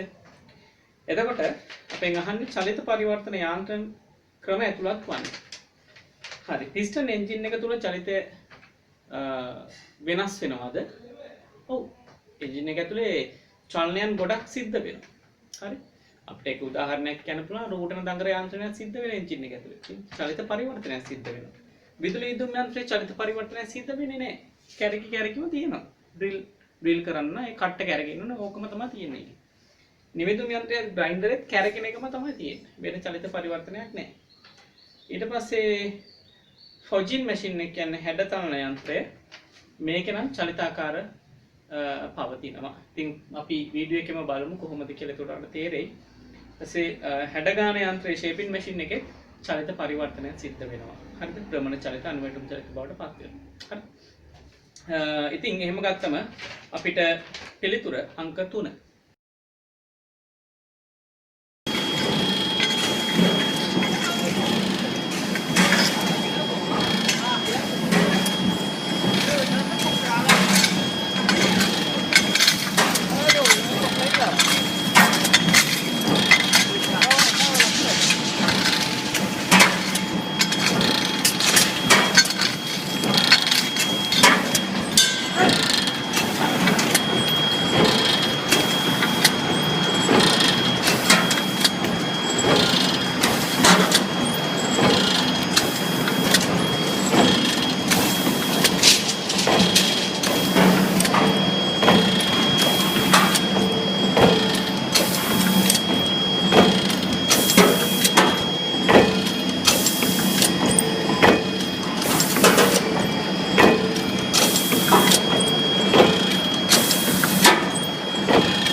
कर दो बंद.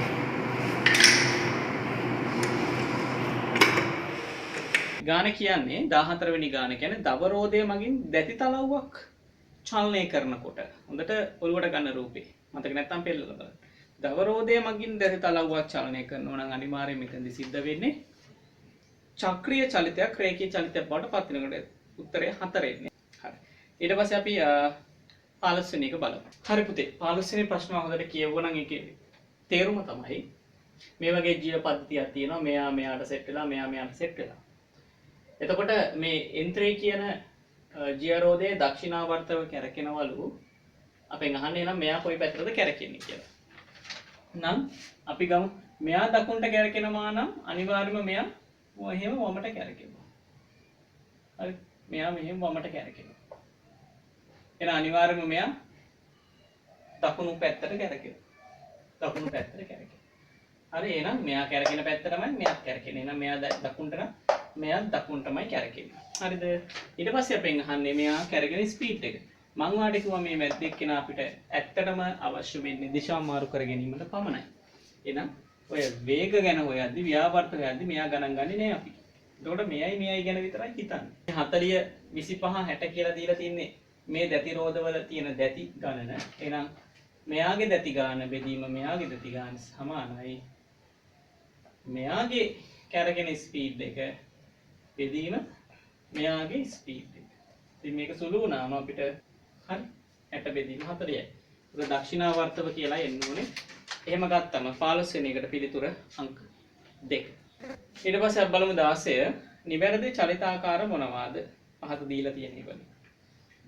අට්‍රැක්ටරේ නම් භ්‍රමණයක් සිද්ධ වෙන්නේ. අට්‍රැක්ටරේ රෝධය B කොටන යන්ත්‍රයත් භ්‍රමණයක් සිද්ධ වෙනවා. C එන්ජිමේ හා පිස්ටනේද සිද්ධ වෙන්නේ අණුවැටුම් චලිතයක් සිද්ධ වෙනවා. D පාගන මැෂිමේ පාගන කොටස දෝලන චලිතයක් තමයි සිද්ධ කරන්නේ. එතකොට උත්තරය අංක 2.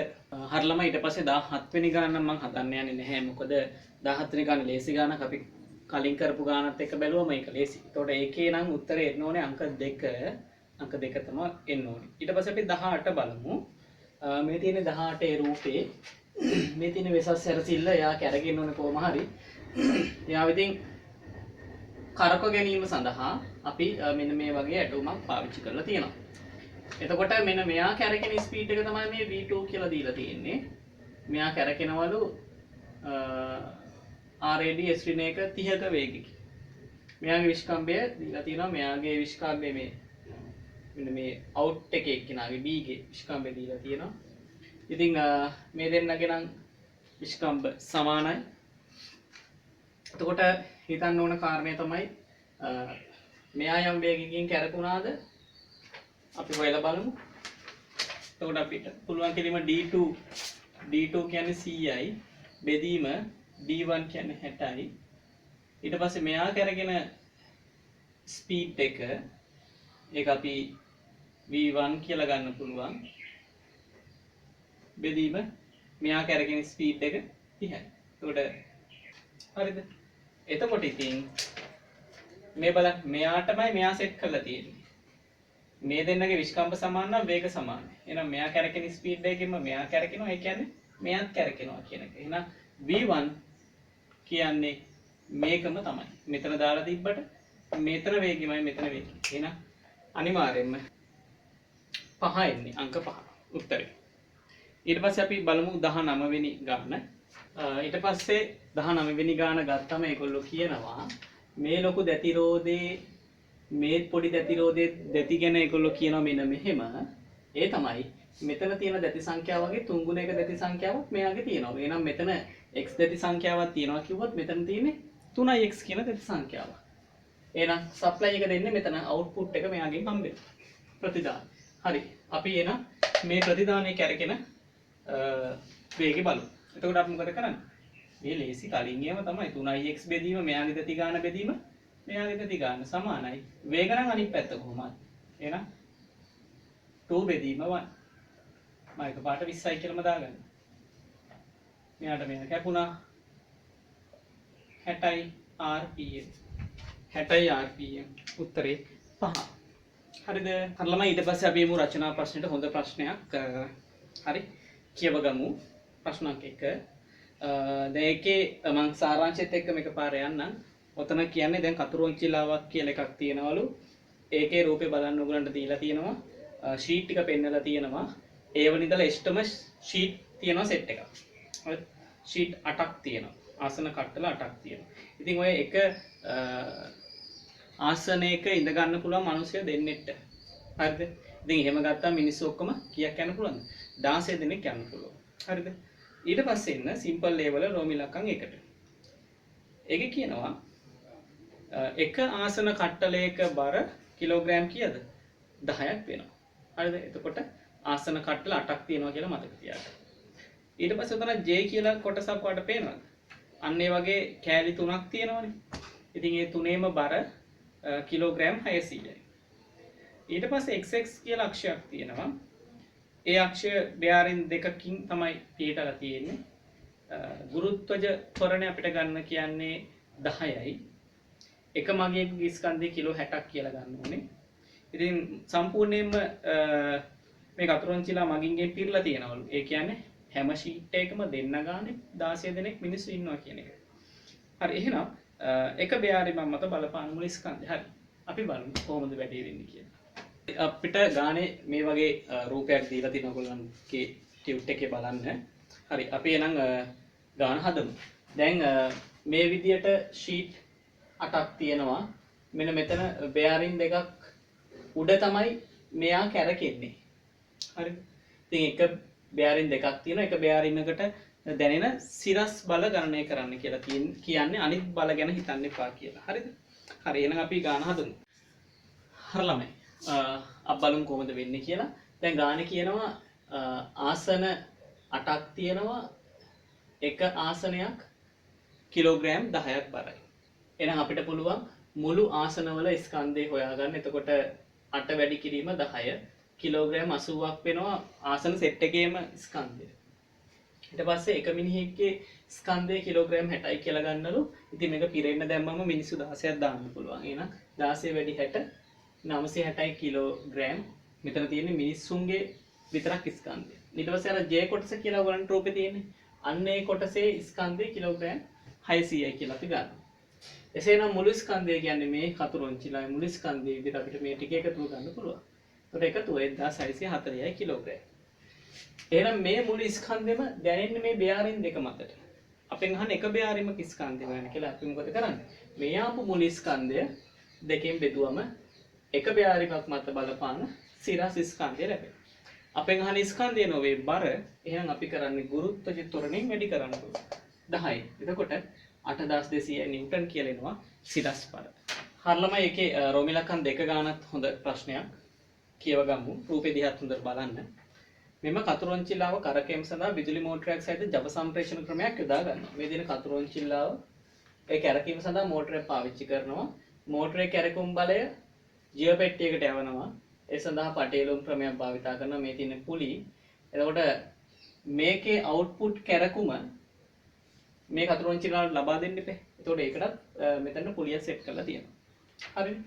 හරි. ඊට පස්සේ මේ මෝටරේ ප්‍රමත වේගය මෝටර සාමාන්‍යයෙන් කැරකෙන ස්පීඩ් එක 1500යි කියලා කියන්නේ. K මගින් දැක්වෙන පටියලවුමේ භ්‍රමණ වේග උණන අනුපාතය. මේ පටියලවුම මගින් මෝටරේ ස්පීඩ් එක 2:1 ප්‍රමාණයකට වෙනස් කරනවා කියලා කියන්නේ. ඒ කැරකුම් බලය L කියන ගියර් බොක්ස් එක තුලදී 50:1කට වෙනස් කරනවා කියලා කියන්නේ. හරි. ඒ කියන්නේ මෝටරේ කැරකෙන්නේ 1500යි. මිනිත්තුවට වට 1500. ඉතින් මිනිත්තුවට වට 1500 කතරොන්චිල්ලාවට දුන්නොත් ඉන්න මිනිස්සු ටික හොයාගන්න වෙන්නේ නැහැ. එච්චර ස්පීඩ් එක. එහෙනම් පුළුවන් තරම් ස්පීඩ් අඩු කිරීමේ ක්‍රමයකට තමයි අපි යන්න ඕනේ. ඒකට තමයි මේ ගිහිල්ලා තියෙන්නේ. හරි. දැන් අපෙන් අහන්නේ අංක 1 කතරොන්චිල්ලාවේ භ්‍රමණ වේගය ගණනය කරන්න. මෝටරේ කරගෙන 1500ක වේගකින් මේ පටියලොම් යාන්ත්‍රණය මගින් මේ ස්පීඩ් එක 2:1කට කියන්නේ එහෙන් පිටින්ම භාගයකට අඩු කරනවා කියන එක.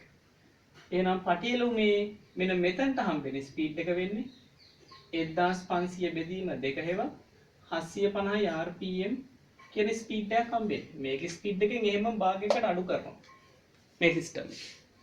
ඊට පස්සේ මෙතන ගියර් බොක්ස් එක ඇතුලේ මොකද කරන්නේ? ඒ ස්පීඩ් එක එහෙන් පිටින්ම තවත් අඩු කරනවා. කොච්චරද අඩු කරන්නේ මේ සිස්ටම් එකේ? මේ ආපු ස්පීඩ් එක 50න් බෙදලා එන උත්තරේකට අඩු කරනවා. ඒ කියන්නේ rpm 15කට අඩු කරනවා මේ ගියර් බොක්ස් එක ඇතුලේ. ඒකයි 50:1 කියන්නේ. 50ක ස්පීඩ් එක එකකට අඩු කරනවා.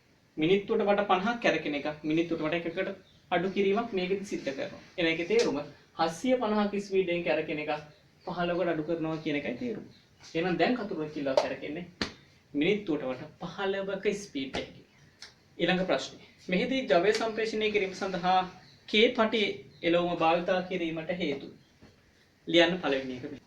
ආරම්භයේදී වේග පාලනයට නැත්නම් ස්ටාර්ට් කරනකොට ලොකු ගැම්මකින් ලොකු ස්පීඩ් එකකින් කැරකෙන්න ගත්තොත් කේස් එකක්. එතකොට අඩු ස්පීඩ් එකකින් කැරකීම සඳහා එහෙම් පිටින්ම ස්පීඩ් එක භාගයකට අඩු කිරීමක් සිද්ධ කරනවා මේ සිස්ටම් එකේ. එතකොට ආරම්භය ටිකක් මෘදු ආරම්භයක් දී ගන්න පුළුවන් වෙනවා. හරිද? ඒකේ ප්‍රතිඵලයක් විදියට මෝටරේ ආරක්ෂා වීම සිද්ධ කරනවා. එතකොට මේ දෙක ලියන්න පුළුවන් මෝටරේ ආරක්ෂා වීම සිද්ධ වෙනවා. හරි, ඊට පස්සේ තුන්වෙනි ප්‍රශ්නෙන් අපෙන් අහන්නේ L ගියර එළවුම සඳහා X ගියර යුගලයක් පමණක් භාවිතා කරන්න. X ගියර යුගලයක් පමණයි භාවිතා කරන්නේ. එහෙනම් ඒ සඳහා යෝග්‍ය ගියර වර්ගය කුමක්ද? එතකොට ඔයාලට තේරෙන්න ඕනේ. එහෙම් පිටින්ම මිනිස්සු සෙට් එකේ බර අදින්නත් ඕනේ, ෂීට් වල බර අදින්නත් ඕනේ, කියන ආසන වල බර අදින්නත් ඕනේ, අර J කැලි ටිකේ බර අදින්නත් ඕනේ. ලොකු බරක් අදින්න තියෙනවා. හරි? ඉතින් ඒ වගේ බරක් ඇදීම සඳහා ගියර යුගලයක් නම් පාවිච්චි කරන්න අපි අනිවාර්යයෙන්ම ස්පීඩ් එක ටිකක් අඩු වෙන්න එපා. අඩු ස්පීඩ් එකකුත් පවත්වා ගන්න ඕන නිසා අපිට හොඳම එක තමයි ගැඩවිලි දණ්ඩ සහ ගැඩවිලි රෝධය කියන එක. හරි, ඊට පස්සේ අහනවා ඒක නම් හිතලා ලියන්න තියෙන එකක්. මේ කතුරුංචිලාව කැරකෙනකොට කලමනාකාරීත්වය මගින් මිනිසුන්ගේ ආරක්ෂාව සඳහා ගත යුතු ආරක්ෂක ක්‍රියාමාර්ග මොනවාද කියලා අහනවා. අපි දිගටම පළවෙනි එක ආරක්ෂක ආසන ආවරණ පටි ලබා දීලා තියෙන්න ඕනේ. හරි. ඒ වගේම මේ අවශ්‍ය දේවල් නිසි පරිදි නඩත්තු කරන්න ඕනේ. කොයි වෙලෙත් බලන්න ඕනේ මොන හරි දේවල් මේ කැඩෙන්නේ හැමෙන් තියෙනවද කියලා. ඒ වගේම අනුතුරු සංඥා හැඟවීම සිස්ටම් එකක් තියෙන්න ඕනේ. ඒ වගේම ආරක්ෂක වැටක් තියෙන්න ඕනේ. අනිත් ඒ වගේම මගින් ආරක්ෂිතව අසුන් ගැනීම සිද්ධ කරන්න ඕනේ. ඒ සඳහා නිලධාරීන් පත් කරන්න ඕනේ. කලමනාකාරීත්වය මගින්. හරි, මොකක් හරි වුණොත් ආයිත් මේකට නගින්නේ කවුරු? මේ ගානත් හොඳ ප්‍රශ්නයක්. හරි. ගාන පොඩ්ඩක් කියවගමු. අංක 2. කර්මාන්ත ශාලාවක නිෂ්පාදනය කරන භාණ්ඩ ඇතුළත් ඇසුරුම් පෙට්ටි. හරි. දෙවෙනි ප්‍රශ්නේ ගැන තමයි දැන් කතා කරන්නේ. දෙවෙනි ප්‍රශ්නේ මම ඉඩක් තියලා තියෙනවා ඔයගොල්ලන්ට. මෙන්න මේ රූපය ඇඳගන්න ඉක්මනට. හරි, කියවගමු ගාන. කර්මාන්ත ශාලාවක නිෂ්පාදනය කරන භාණ්ඩ ඇතුළත් ඇසුරුම් පෙට්ටි තොග වශයෙන් ඇසුරුම් කෙරෙන තවත් ස්ථානයකට යාන්ත්‍රිකව ගෙන යාමට ධාවනය වන පටියක් යොදවා ඇත. පටිය මත පෙට්ටි පිහිටවිය යුතු ආකාරය පැත්ත වෙනස් වී පැමිණියොත් පටිය මගින් එම පෙට්ටි ශනිකව ඉවත් කිරීම සඳහා සකස් කළ යාන්ත්‍රයකට අදාළ උපාංග පමණක් ඇතුළත් සිද්ධියක් තියෙනවා. හරි, මම මේ කතාව කියන්න කොහොමද වෙන්නේ කියලා. මේ කන්වේ බෙල්ට් එකක් තියෙන්නේ. එතකොට වා මේවා ටීවී එකේ ඇඩ් එකක් දැකලා ඇති බිස්කට් එහෙම ඕම ගලාගෙන යනවා දැකලා ඇති බෙල්ට් එකක් උඩ. එතකොට මේ මොකක් හරි ඒගොල්ලෝ නිෂ්පාදනය කරන දේ මෙන්න බෙල්ට් එක දිගේ ගලාගෙන යනවා ස්ටෝර්ස් එකට හරි කොහෙට හරි. දැන් යනකොට මොකක් හරි හේතුවක් නිසා මෙයා මෙන්න මෙහෙම හිට්ටොත් එහෙම අපේ පැකින් වලට බාධාවක්. මොකද ඔක්කොම ඔටෝමැටික් සිද්ධ වෙනකොට ඒ මැෂින් වලට ගැළපෙන විදියටයි ඒ අදාළ භාණ්ඩේ එන්න ඕනේ තැනට. එහෙම වුණොත් තමයි ඒ විදියට ඇසුරුම් වෙන්නේ. නැත්නම් සිස්ටම් අවුල් වෙනවා. ඒකින්ද මේ මුළු ඔක්කොම භාණ්ඩේ මේ විදියටයි අපේ පැකින් සඳහා යන්න ඕනේ කියලා හිතන්න. එතකොට මේක වැරදි විදියකට ආවොත් එහෙම මෙහෙම හිට වෙලා එන්න පුළුවන් විදිය තියෙන්නේ කො මෙහෙම එක්ක මෙහෙමනේ. ওই දෙක එකක් නෙන්නේ. ඒතර මෙහෙම આવොත් වැරදි. එතකොට මෙතන ස්පර්ශ වෙන්න දෙයක් තියෙනවා. එයා ස්පර්ශ වෙච්ච ගමන් ඒක වැරදි කියලා මේ මැෂින් එක තේරුම් ගන්නවා. ඒත් එක්කම සිග්නල් එකක් යනවා මෝටරේට. ඒතර මෝටරේ ඔන් වෙනවා. මෝටරේ ඔන් වෙච්ච ගමන් මෝටරේ කැරකෙනවා. මේ බෙල්ට් එක මගින් මේ පුලි එක කරකවනවා. එයා කැරකෙනවා කියන්නේ අර පිස්ටන් එක උඩ පල්ලෙහා යන සිස්ටම් එක. මෙයා දඟර කඳන මෙයා පිස්ටන් එක කියලා හිතුවොත් අන්න ඒක තමයි මෙතන වෙන්නේ. එතකොට මොකද වෙන්නේ? කැරකෙන විදියත් එක්ක මෙයා මෙහෙන් පස්සට ගිහිල්ලා ටක් ගාලා ගහනවා මෙයාට. ගහව ගමන් මෙයා මේ පැත්තෙන් වැටෙනවා. ඔකයි මන්ට අපර ගානකින් වෙන වැඩක්. හරි. ඔක තමයි සිස්ටම් එක. හරිනේ? හරි. අහන්නේ රෝමෙලක එක මෙව උපක්‍රමයේ ක්‍රියාකාරීත්වය ආරම්භ වන්නේ පිහිටීම වැරදි ලෙස පැමිණි පෙට්ටිය. ඒ නැමැති ලීවර දණ්ඩේ ස්පර්ශ වීමත් සමග නම් රූප සටහනේ දක්වා ඇති තොරතුරු ආශ්‍රයෙන් ක්‍රියාවලිය පැහැදිලි කරනවා. මම දැන් කිව්ව කතාව. අංක 2. මෙහි M මෝටරයේ ඇතිවන මූලික භ්‍රමණ චලිතයට අදාළ ජවය W කප්පියට සම්ප්‍රේෂණය කරන්නේ පැතලි පටියක් මගින්. පැතලි පටියලු පාවිච්චි කරලා තියෙනවා. මෙම ක්‍රමයේදී ඇතිවිය හැකි දෝෂ දෙකක් දක්වන්න. වෙන්න පුළුවන් දෙයක් තමයි එකක් බෙල්ට් කැඩෙන්න පුළුවන්. පැතලි පටියන් නිසා ලිස්සන්න පුළුවන්. හරි. ඔකට V බෙල්ට් එකක් දැම්ම නම් හොඳයි. ඉතින් ඔය දේවල් තමයි එන්නේ. යන්ත්‍රයේ කාර්යක්ෂමතාවය රැකෙන පරිදිම කොටස් දෙක අතර ජවය සම්ප්‍රේෂණය සාර්ථක කර ගැනීමට හැකිවන්සේ සකස් කළ ක්‍රමයක්. හොඳම දේ තමයි මේකේ ලොකු දුරක් නැතුව ඇතින් හොඳම දේ තමයි මේ බෙල්ට් එකකට යන්නේ නැතුව ජියර් වීල් වලට යන එක. Gear wheel. හරි? දැති රෝධ වලට ගියා නම් මීට වඩා හොඳ කාර්යක්ෂමතාවයක් කියන්නේ ඉක්මනට වැඩේ වෙනවා. හරි? ඒක තමයි මෙතන වෙන්න ඕනේ විදිය. එහෙම නැත්නම් කරන්න ඕන වැඩේ තමයි ඒක එක ගියර් වීල් වලට යන්න ඕනේ. එහෙම නැත්නම් මේ මෝටරේ ගෙනල්ලා කෙලින්ම මේ පුලියට සෙට් කරන්න ඕනේ. ආයි මේව ඕනේ නැහැ. මේ පුලියට සෙට් කරා නම් ඒත් වැඩේ හරියනවා. අංක 3. මෙම උපකරණය ක්‍රියාත්මක වන ක්‍රමයට අනුව පටිය මත වැරදි ලෙස පිහිටා ගමන් කරන ඇසුරුම් පෙට්ටිය මූලිකව ඒ ලීවර ස්පර්ශ වීමෙන් ක්‍රියාකාරීත්වය සිදු වේ. මෙම ක්‍රමයේදීද සමහර අවස්ථාවල දෝෂ ඇතිවීමට ඉඩ ඇත. ඒ නිසා මෙම උපක්‍රමයට වඩා සාර්ථක උපක්‍රමයක්. ඉතින් හොඳම දේ තමයි පෙට්ටිය මෙහෙම ආවොත් එහෙම කරන්න ඕන දේ. දැන් හොඳම දේ තමයි සෙන්ස් එකක් පාවිච්චි කරන එක. ඒ කියන්නේ ආලෝක සංවේදී ඩයෝඩයක් වගේ දෙයක් මෙතනට පාවිච්චි කරා නම් අපිට වැඩේ හරි. හරි. එහෙම වුණා නම් හරි ඒතකොට ස්පර්ශ වෙන්න ඕනේ නැහැ.